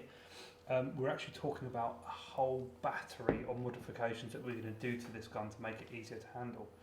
One of the things that struck him the most was just how reliable the gun was, and how easily it fed all sorts of different rounds. And that's one thing that open guns up to now, apart from one or two on the market, have had a bad reputation for. Open guns have, as Connors keeps saying, they could go into standard manual division because the amount of times you have to manually wrap the gun. But you're very impressed with the reliability of this one. So far, just fit and finish. So Armsan is a Turkish company, and Turkish companies do not have a good reputation for their guns. However, this, when I picked it up today, didn't feel like what I expected a typical Turkish gun to feel like. It feels solid. It feels like, an AK. It feels like an AK. It looks very well built. Time will tell how good this gun actually is. One of the biggest downsides of this gun is actually currently availability of magazines. The importers are on it. Many shops have huge back orders on for magazines, so hopefully we'll see some of those coming into the country. But the interesting point, you're going to completely transform this gun, and going back to the Times and Sean O'Neill, he said, "Why do you want a military style weapon?" Whilst this isn't used in any military application anyway, there isn't a single military. The AK controls of it, you're going to completely change. Yeah, actually, a lot of the controls are all in completely the wrong place on this gun. For a competition. For a competition gun. One thing a company called Dissident Arms does very well with a very similar gun, which is the Mollett Vepper, is they take it and they move things around. They put extensions on the safety lever. They move the bolt catch and the bolt release to make it easier to operate. And that will be something, with the help of Graham, that we do to this gun, and we will bring you actual products, hopefully drop-ins. I want to avoid any of the massive amounts of machining that Graham's had to do to get things to fit his gun. But we've also been told as well that another top shooter on the circuit has also picked one up. So another top shooter has also picked up one of these guns, and he is in the process of getting his modified as well. So we will see how it goes. The gun. It could be the next open gun. It could be the next open gun. There was a bit of a failing from UTAS, unfortunately. Now, Graham is one of the people who made that UTAS a top-level competition gun, but all of the people using them at the top end had to have them heavily modified by someone. Well, we were down at the tunnel talking to Mike the other day, and we got speaking to Kerry Ellis, Tactical Solutions. Yes, who's a dealer of MagLoads as well, and he was initiated Team UTAS. Yeah. And the thing with the UTAS, if you guys don't know about it, from what I understand, and I'm sure if Daniel, he probably won't want to talk about the UTAS because it sort of confirms his ship magnet status. But the UTAS were brought in. There were a number of demo models that were shown around to dealers and prospective buyers, and they ran flawlessly. That's because they had so much fettling at the factory. When the actual production ones came through, the quality control of them was absolutely horrendous. Now, I was talking to Kerry about it, and he was saying, "Well, I've got a load for sale. I went and actually bought all of the existing stock." And I said, "Well, are people still buying them?" He said, "Well, they buy mine because they work." Because he knows what to do with them. Kerry had seen firsthand all of the problems that came with that gun, and he is also one of the few people who knows how to fix it, alongside Graham and the like. And Graham currently runs a UTAS, although he's going over to the Armsan. He is now fully switched over to the Armsan, as far as I'm aware. His UTAS is one of the UTASs that Kerry had for sale was one of Graham's old guns. He told us. But Graham Guest was using a UTAS. Sam Crane was using a Adam UTAS. Rousel. Yeah, you know, some of the top open shooters in the country. So with the right time and fettling, it could be made to be a very, very capable, practical shotgun. One thing that really does strike me about this gun, and it's something another shooter has remarked to me, is actually just how light it is. Yeah. For an open gun, it is extremely light. I would say this is not far off the weight of my Supernova, if not a bit lighter. For a gun with, I'm not entirely sure what this receiver's made out of, but I believe it's stainless steel. That's not doing too bad. So I'm just. Is the AK shotgun 12 gauge? It most certainly is. Caliber of gentlemen and women everywhere. Sorry, I was just dealing with potentially inappropriate comment. Just because Connors has a beard, don't need to be saying stuff like that. So son of Wiltshire, for the record, I'm not Muslim, nor am I a terrorist, despite what people may try to get you to believe.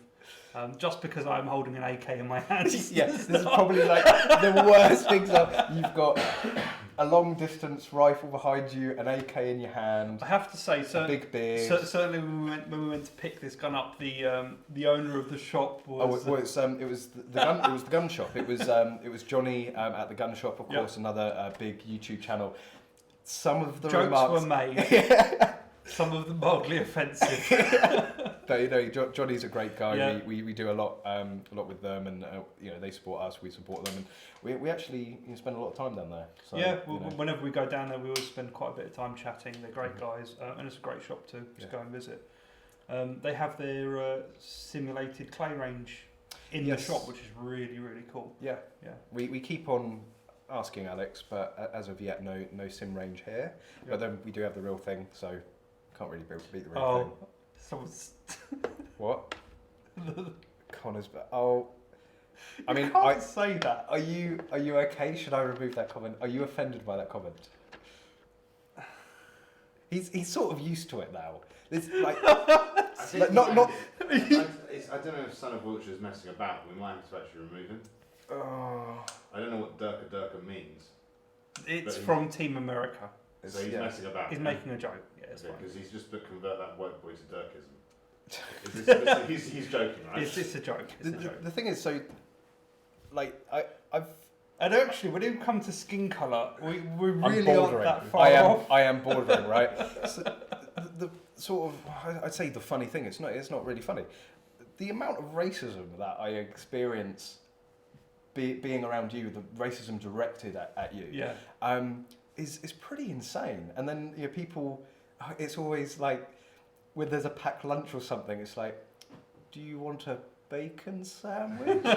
You're like, yes, I eat bacon. Well, we're definitely considering having it made into a t-shirt. Yes, I eat bacon. Yeah, it would save so much hassle. But people are always a bit, well, especially like on the range, when you pull out the gun, people are a bit like, But Connors is a puppy, really.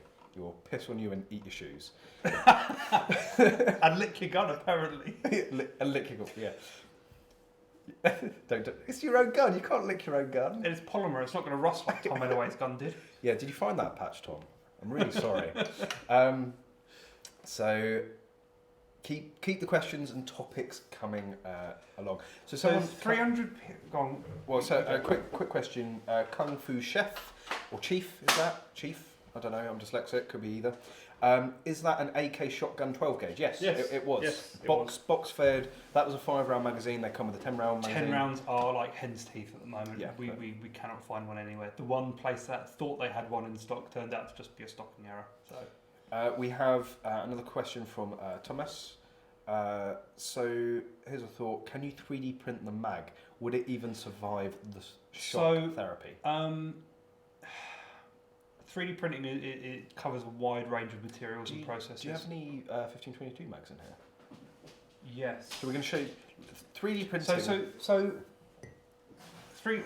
For those of you who know me, I do a lot with 3D printing, all technologies, all materials, and yeah, here we go. So this is one of Alex's magazines, one of his custom Bluefield Sports Blue mag bases. This is 3D printed, but it's not 3D printed. Hold it a bit further back because it doesn't focus in. It's not the sort of 3D printer that you've probably seen on TV. This is made by like a £150,000 machine using very fine powders and lasers and all sorts of cool stuff. that is going to take the majority of the impact. I know they're incredibly popular. I know if Kelvin's on here, he did have one issue where they would, at their end, they dropped them onto concrete floors. It landed at the wrong angle, and he did have a split. But out of every single one of these that was I've sold, and there's been a lot of them, no problems. And this is just one of many magazine parts with 3D print. And you also make the K22 bases. The K22 bases, yeah. So they have been a real hot topic for MagLoad for a long time. We're about to bring those out in colour, which is going to be great when they land. Well, you're waiting for the delivery of the parts, aren't you? Yeah. I mean, these printers are so expensive at the moment. We actually subcontract that out to another UK company, but. Soon to be in-house as well. Could we 3D print an entire magazine? I believe so. Absolutely. I believe so. There are certain accommodations you have to make, but I'm pretty confident I can. Could I 3D print a magazine for the arm stand? Well, there have been people for quite a long time already 3D printing magazine extensions. Where the 10-round magazines are so hard to get hold of, they're buying 5 rounds and using sort of cheaper 3D printing processes to make them into 10-round magazines. So that is certainly doable. Could a 3D print the entire magazine? I think yes. I have faith in you. The magazine couldn't be solely 3D printed. You need metal feed lips in there. I think MagLoad could 3D print and manufacture the metal parts to go with it as well. I think at home. Well, when you say 3D print, of course, you can get metal 3D printers. So technically, you could print the whole thing out of metal. It would cost more than the gun. Probably 3 or 4 times more than the gun. But yes, technically would be possible. So Bill Moore, can you give us a beard grooming rundown, compare and contrast between you chaps? Callum is clearly very groomed. Thank you very much, Bill. I do like to make an effort, unlike some people. I will have you know, I did trim my beard about 2 years ago. 2 years ago. Yeah. Yes. It shows, right? Conners goes for the more rough and ready. Yeah. Not going to say anything else on the look of the beard. But yeah, that's actually quite long for me. This is very, very long. I don't know if I'm going to keep it. It's more out of laziness.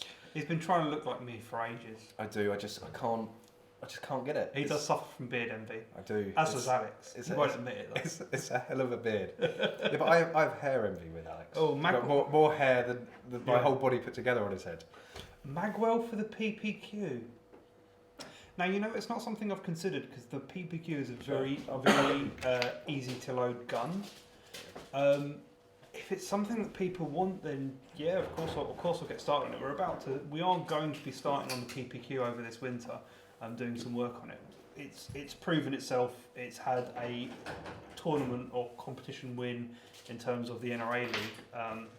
Alex Florence, who won that league, won it with a PPQ. So that was the one product that Florence keeps on hounding you for is the extended mag bases. Yes, which Oceana Defence, who import the guns, do sell. Yeah, we are going to make our own flavour of that. Obviously, we're going to have that MagLoad 100% function guarantee with it as well. Yep. So and lifetime warranty. Yeah. So we're getting started on that very, very soon, and hopefully it's going to come out. If you I have to say, I love the Cerakote job on this thing. It's just I didn't think I'd like the blue battle worn finish, but it is. I don't know if it's going to pick up there on the camera. Very, very subtle. Very, very subtle. But that was a custom job that Alex had done by Spartan Refinishing, based in Hampshire, I believe, or maybe Surrey, Hampshire. Their work is all over online. Go and check them out. They do some fantastic pieces, and maybe I will get the Smith Cerakoted at some point. Let's put that down there. So yeah, the great thing about what Conners does with MagLoad is a lot of the products. Well, MagLoad first started, it was products that you wanted.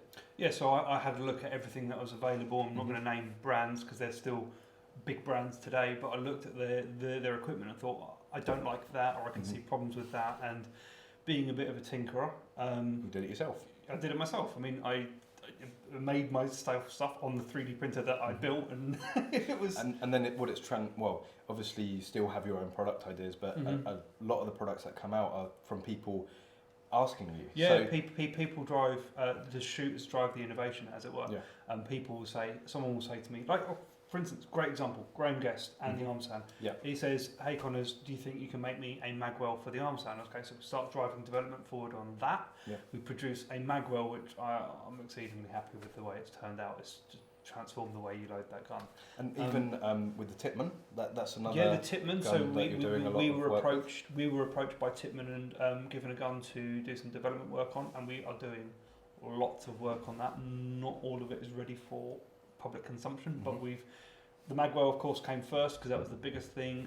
The Ambi mag release is compatible with all AR-15s, so that went straight on, and we are working on adapting our 30-degree safety to the Tipman as well. The design for it is done, we're just working out production because it's going to be a machined part.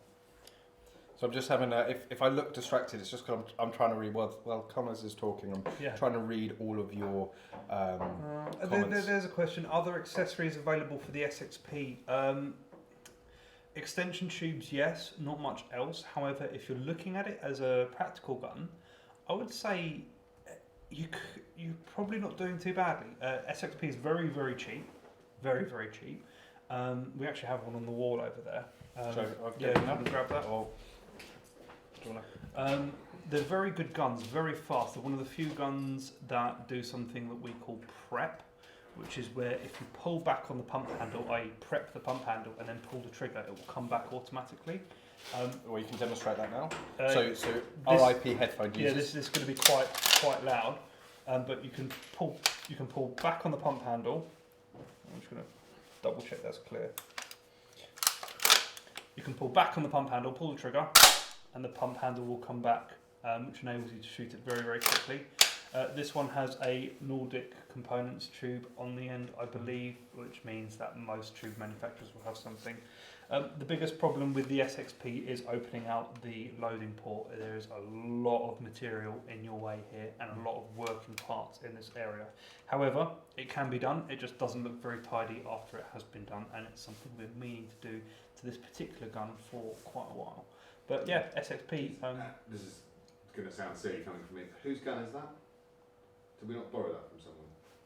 Canch. It's Canch's. Okay. Yeah. Okay. Oh, no, I just thought you might like Canch match. I thought. Yeah. Yeah, thank you. We've got another gun of Canch's as well. So the Canch has actually been, he's done a number of videos for Gunman TV, big on the UK PSA practical circuit, and is very well known for his distant arms KL. I think the gun is probably more famous than he is. Yes, and he was one of the first with the distant arms, but we do actually have his old Benelli M2 modified gun, which actually Alex is going to go and grab for us. So Canch is very good leaving these wonderful guns around for us to have a play with. He's too preoccupied with Helga to pay much attention to the other guns. He's too preoccupied fighting crime at the moment. Yes. So this is actually it. So Canch Pope won the British Masters, the Welsh Masters. This was a while ago. And the Scottish Championships when he was shooting modified before he moved over to open, but it was with this exact gun. So this is a championship winning gun. Yep. And it is very tricked out, and it's very slick actually because it's been used so much. You can tell how heavily it's been used because the bluing on the trigger has worn off to completely silver. So hold up a little more. And he's gone massive with the grip tape. Obviously, we talked earlier. He's got the shot saver there, which is probably before you could actually go and buy one off the shelf. It's a Pro Deck clip, isn't it? Yeah. It's been modified. You've got that big bolt release there. Obviously, extended tube, barrel clamp. You've got the ported extended choke. He's obviously being modified. Had a muzzle brake on there at some point because he's taken the rib off at the front. It's a championship winning gun. That's this is a sort of it was a championship winning gun. Unfortunately, this gun would be outpaced nowadays by modified guns with left-hand charging handles, red dots on the top. But that's rules of people have innovated. IPSC is constantly evolving as the rules change, the guns change, and it drives it forward. But Kanch has been shooting open for the last couple of years and enjoying it thoroughly. He has an excellent time, and if you want to go and see Kanch in action, go and check out the Gunman TV British Masters video from last year. He presented that video and also features in it, so you can get to see Helga in action. I've just seen a question that I'd just like to touch on quickly, probably won't talk about it too much. How long until we get semis back? Decade, 2 decades? So I assume you mean semi-automatic full-bore rifles, which were, of course, banned here within the UK, well, moved on to Section 5. I don't know, actually. Sometimes I think it could be 20 years, sometimes I think it could be never, sometimes I think it could be in the next 2 years. It depends on the political climate, it depends who is in power in the government, but it's never going to happen unless we're vocal about it, unless people express a want for it, a desire for it, and also showing that shooting is a safe sport. Some of the best justifications for semi-auto rifles and handguns is actually practical shooting. Yes. So supporting practical shooting is probably one of your best ways to try and get that back. Absolutely. And they're probably some of the people doing the most work behind the scenes on finding out more about the legislative processes required to go through to try and bring those back in one way or another. So it really is, I couldn't say for definite, but hopefully sooner rather than later. So I know this guy asked earlier about the 300 PRC caliber. I'm not that familiar with it. There's a lot of 300 calibers out there made for extreme long range, such as the Win Mag and that sort of thing. I wouldn't recommend Win Mag, quite honestly. But why would you when you could have a 338 Lapua? We keep saying this, we are going to do a series of videos on that gun for Gunman TV. It's going to be pretty epic. Unfortunately, I don't think either of us know enough about 300 PRC to tell you anything about it. I'm not familiar. I'm sure that if people are knowledgeable within the chat about it, please answer the question, give as much information as you can. The 300 caliber I'm most interested in at the moment is 300 TKO, and that's not an extreme long range caliber at all. It's an IPSC caliber. Another question from Thomas. Thanks, Thomas, for all your questions. Keep coming. If you've asked a question and you think, oh, that's it, that's my question, just keep firing away. We will sit here for hours if we have to, answering any questions or queries you have. But Thomas has asked about the Target Shooting Show. Obviously, it's he said Coventry. It's I think it's Stoney. It's Stoney. It's above, it's north of Birmingham, isn't it? It's in geography. It's in geography. I mean, it's north of Cambridge, so it's way out of my remit. It's north of Gap. Yes. So he said it's in 2 weeks away. We've talked a little bit about the Target Shooting Show. Are you guys going? It's a 3-hour drive for me. I'm tempted, but just to see what's there. Go. You're going to have an awesome time. We are going to be there. The whole Gunman TV team is going to be there. Connor's going to be there for MagLoad behind the stand. And I'm going to be dashing around like a headless chicken on the Gunman TV stand, checking that Conners is all right on the MagLoad stand. I did get a bit touch and go sometimes with toilet breaks at the Northern Shooting Show. But we'll be there covering the whole show. It is going to be a slightly smaller show, but it means that you're going to have more time to talk, face to face with the exhibitors. Absolutely go. It should be awesome. You'll get to try loads of different shooting. There's going to be the plate challenge, which I don't think we've talked about, which MagLoad is sponsoring alongside alongside Practical Remington. No, it's Remington and Practical Sporting Supplies. Practical Shooting Supplies is supplying their ammo for it. Okay. Yeah. Because they have their own ammo made for them by Ely. So it is Ely ammo. Sort yes, of, yes. but it's Practical Shooting Supplies. That ammo has actually been really good. A lot of people have used it on the circuit this year. We're going to be providing the belt rig, so if you want your chance to try out the best loader in the world, there will be a belt rig out there. And of course, with our belt, it will be adjustable between a myriad of sizes, so you can certainly... And it's going to be a Section 2 shotgun that the competition is going to be run with, so anybody, as long as you're not prohibited under Section 21, so you haven't been to prison, criminal record, all that sort of stuff, anybody can come and have a go at it. You can get to try, it's going to be a pump action, I believe, Remington 870, which you can win. That's how Remington and who are is it Ray Trade that sell Remington? Yes, I think so. Yes, so it's Ray Trade doing that. You'll get a chance to win it. Try some Practical Steel Challenge and try some MagLoad gear as well. And if you're really impressed with the gear, well, you're going to have Mr. MagLoad there himself at the stand, so you can go and chat to him about how impressed you are with the gear afterwards. I'm sure you will I be. am stressing massively about how to build the stand to make it as good for you guys as possible. You've got so much to show now. I do. And not enough of me to do it. So, I've got a question. You showed the Westlake revolvers last time. By any chance, will you be getting to grips with proper black powder? I assume that's what BP standing for, black powder revolvers. I think you're going to have to. Yes. They are wicked fun to shoot. We're going to have to find an indoor range somewhere because I think that's probably one of the best places to shoot black powder. Outdoors is great, but indoors we can hear the concussion of it. Yeah, we've got black powder pistols here, which we will. Can that one be fired, or is that too? Okay, so we do actually have. Well, grab both of them. Can that one can't be. This one got can't. a twisted bent frame. Right. So this one. So it's more. Is that still on a license then? It was given to me for destruction, but I can't destroy guns. Can't destroy it. They're broken. So it's now a collector's piece, but we do have a working. Functional black powder. So I've literally just got up my notes. We will go out and shoot these. I'll put it in the notes. Next time we're down on the range, we will grab, well, not this one. We will grab that one, and we will go and do some black powder. It's not something I've done a lot with before. But funny enough, actually, the first time I fired a live fire gun, which was down at the Imperial College Rifle and Pistol Club, they got out their little 2.2 target bolt action rifles. Had a go on that. Loved that. And then they bought this out, and I was like, all right, you pirate, like, what are you doing? So, Captain Jack Sparrow and all that. And they said, no, we're going to fire it. It's basically like a hand cannon. It's a firework in the hand. You won't hit a barn door with it at 20 yards, but it is awesome fun, and they were completely right. I think that was probably the last time I fired one. So, yeah, we do some black powder. We definitely need to do some more of that on the channel. Black powder challenge of some sort. I'm going to do. I'm putting it in my notes now. If I can spell. So next time we go out to the range, I'll have a quick look through this, and we will do a myriad of stuff, including we might as well do the Alan Westlakes as well if we're going to take all the gear down there. Loading stuff. And of course, Alex doesn't mind us using up all his powder and lead. And I'm going to add as well, for those that are interested in historic. Rifles. So historic military rifles. I think it's going to be the Mosins.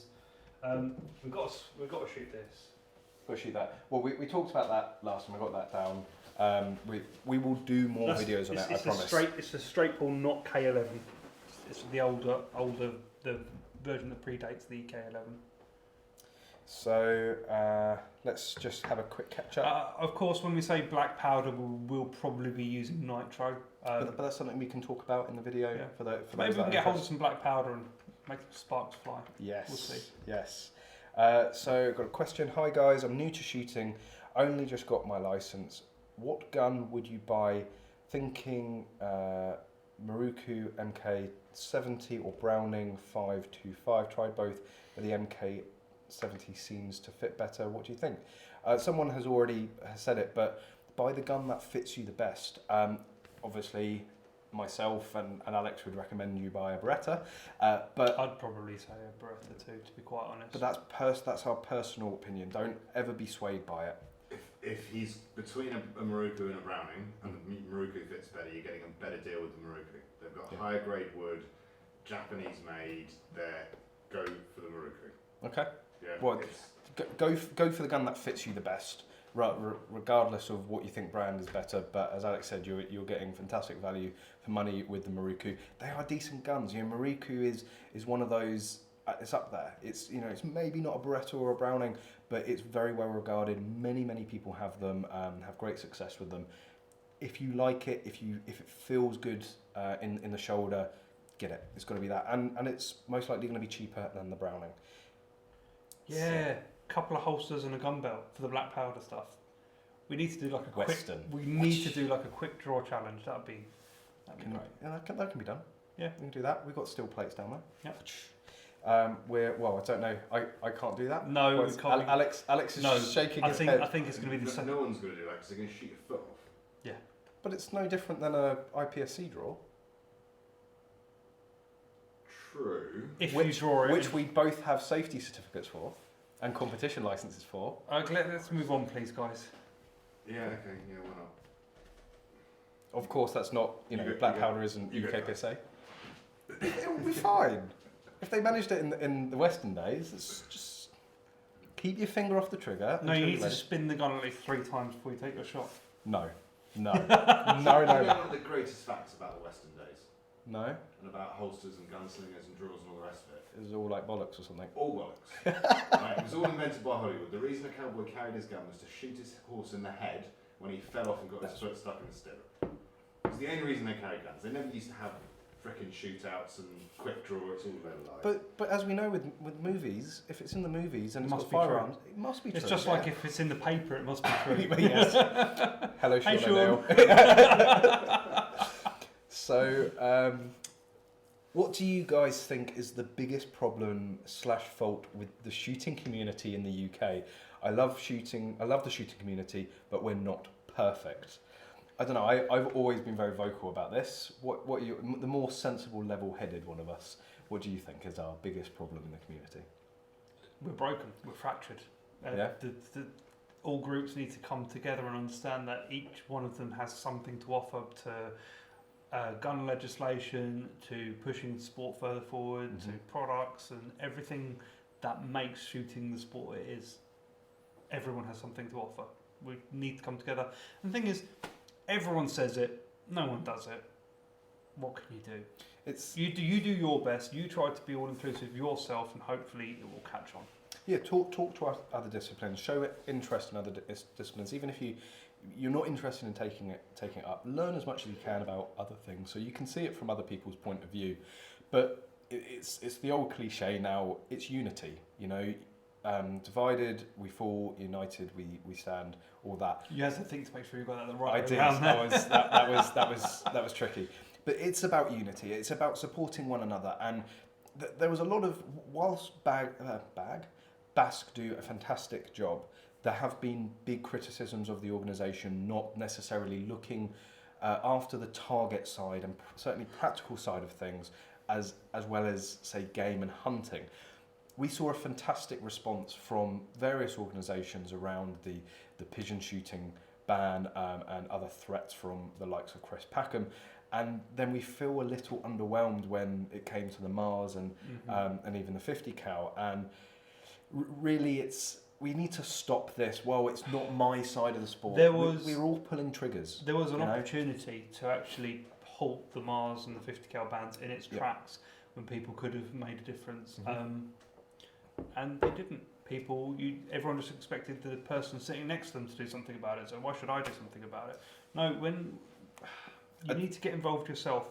When someone puts a post up saying send a letter to your MP, don't think there'll be enough other people doing it, because everyone's thinking the same thing. Get up and do it yourself. And at the end of the day, a lot of these groups pushing for fair legislation, stuff like Firearms UK, they'll put up a template letter for you to send. Just fill in your name and address, change the wording if you feel it's appropriate, and then send it. So it's just no effort. It's just firing an email. I would say it would be a bit more punchy, which I don't know always need to do. The biggest fault with the UK shooting community is actually the UK shooting community. It is this division. It's in a way, our own arrogance and arrogance of certain organisations that want to be very isolated. Support each other. You may not understand hunting. I still don't fully understand it, but I support it. I've always supported it, whether or not I've done it or not, whether I necessarily agree with what's being done. If you're pulling a trigger, as long as it's legal, safe and responsible, then I've got your back. And we should all have each other's backs and enjoy all these different disciplines. Yeah, and as Thomas says, do write to your MP. The responses may surprise you. I know I had some surprising responses from even Green Party MPs when I lived in Brighton. They were not anti-gun. I'm not going to say they were pro-gun, but they respected the rights of others and did not want to impeach upon them. And it's about education. Maybe an MP has gone their whole life thinking one thing about guns, and maybe not a single constituent in their area has taken the time to actually go and talk to them about it. So you might be that person that sends the letter to the MP that makes them go, hang on a minute, what you're talking about, this is completely different to what I think. And you engage with them, you educate. There's been so many times where I've just chatted to someone that initially said, look, you like shooting, I think all guns should be banned. And it's like, well, why do you think that? And actually asking why, rather than getting into a confrontation. Because they look sinister. Oh yes, should I paint it pink? If you get into a confrontation with them, that's not good, because they're going to see that as hostile or aggressive. Just ask why, because usually what they're basing their conceptions or their misconceptions on, well, it's a misconception. And if you're polite and you're friendly with them and say, well, actually that's not right. This is how it is. Mm-hmm. Engage with them, educate them, and almost train other people in what shooting sport is about. Yeah. Yeah. So I've got. Go on. I was going to go on. Well, I was going to say, Daniel Smerald, have you ever considered making a competition clothing line? Whilst that could be for either of us, I'm pretty sure that's meant for you. It's in the works. I've yet to find. So we're starting with a technical shirt, because that is one thing all new practical shooters need, is a proper technical shirt. Mm-hmm. I have yet to find a supplier who can make it to the quality I want at the price I want. I can either give you really good quality. He is very, very picky. Like, especially when it comes down to your shirt. You're always going up to people. Oh yeah, and I don't know exactly what you're doing at first, and you're like, oh yeah, very smooth. Yeah. Like, oh, smooth nipples. Okay. I've found 2 companies who are capable of making the shirt I like. Both of them are extremely expensive. I'm trying to see what other options are out there, but at the end of the day, there is no compromise on quality. If you want the best, it has to come at the price it comes at. Mm-hmm. What I may end up doing is a high-end technical shirt and then a cheaper technical shirt, and then we'll build up from there. We've got a cap design. Just trying to find someone to actually manufacture it is really difficult. Your stipulations with the cap are like, there's like a million things that I would have never thought of. But you're like, no, it needs to be like this, it needs to be like that, it needs to have this, and it definitely can't have that. And I'm like, I've never put that much effort into thinking about the cap. But that's why I guess MagLoad is so popular, because you put the time and the effort. Yeah.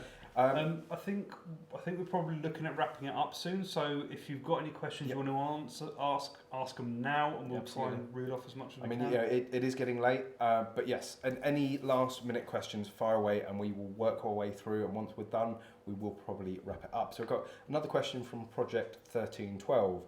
Do you think it would be feasible to use black powder revolvers for practical pistol? Not necessarily. I think we've had the discussion, feasible, but we have done it. Mm-hmm. So Bluefield Sports offers 3-gun training. Of course, not being able to use long barrel pistols within that training, you can get some sort of training through black powder. At the end of the day, it's if still you have your own pistol. black powder and you bring it along, that sort of thing. Yes, well, or if it's on a club, you can shoot black powder out under a club. So for some sort of simulation with it, you can do a lot. Feasible? No, because like with the Allen Westlake's, yes, you can buy the separate cylinders and quickly change them, but you can't quickly load them, and you need a slot for every loading revolver. is a big part of practical shooting. I don't think you're going to crack your press out and start. Well, most of the guns have the press built in, but you're not going to start.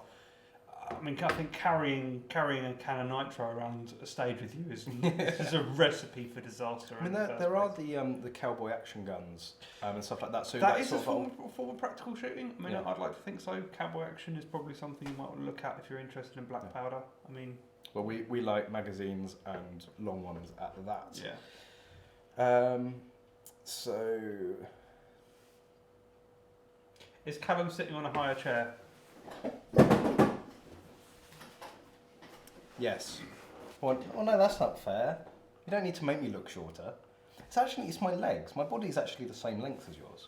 There. Oh. We're probably completely out of frame now. This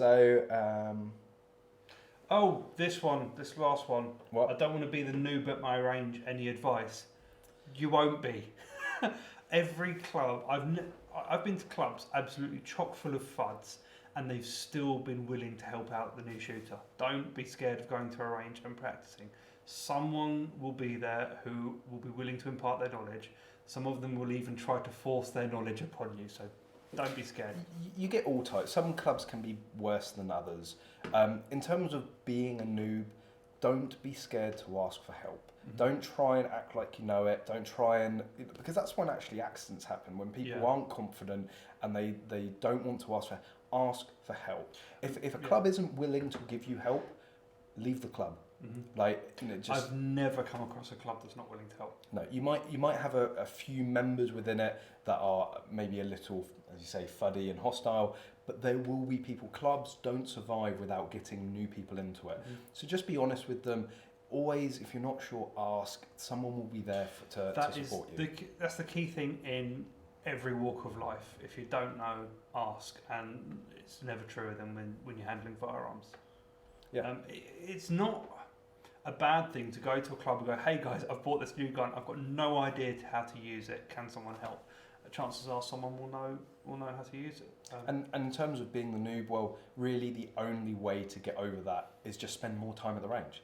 Get down there, do as much shooting as you can, get familiar with it. And this is what we said earlier.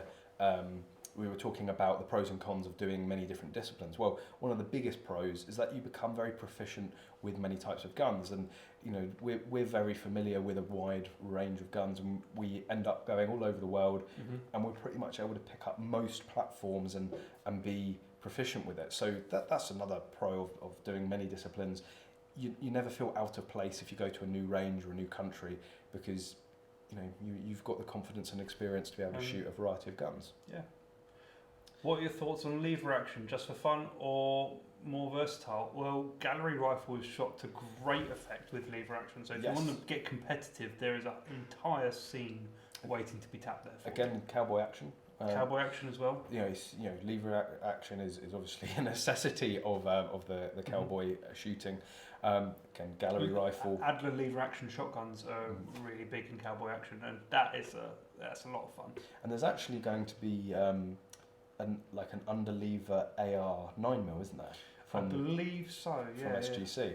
So with the ban of lever release rifles, they've gone for the underlever. It looks pretty smart. I don't know if they're for sale yet, but they are going to come on pretty soon, I'm hoping. Okay, guys. I think we'll call it there. I think Connors wants to go and get some sleep. It is long past my bedtime. Up the pumpers. No, up the semis. That sounds really bad. That sounds like a medical condition. It does. But there we go. As we've said, this is going to be every 2 weeks from now on. So every other Thursday. It's going to be around the same time. We probably would do it a little earlier. So it'll be I think 8 o'clock as well. 8 o'clock. Time for. But yeah, and we are going to sort of tweak the setup we had last time with the additional videos, because we do like to have a quick 2 or 3 minute break here and there. Yeah. I think we'll probably do it on like a more rigid schedule, so you guys know when it's coming. So whilst we go and have a drink, you guys can have a drink or watch the video, because the videos are going to be good too. Maybe we should publish a timetable beforehand. If you've got any recommendations for what you like in these streams, how you would like us to go forward in the future with maybe more insert videos, guests, or again, any particular questions or guns you'd like to see, you can always message me through EnglishShooting. Comment here now, because these comments will stay about, and we can make notes for next time. But yeah, as Connor said, I think probably wrap it up there. Thank you very much, everyone, for tuning in. Yep. And this has been Connors from EnglishShooting. Yeah, it's going to steal my line. As always, guys, we hope to see you soon.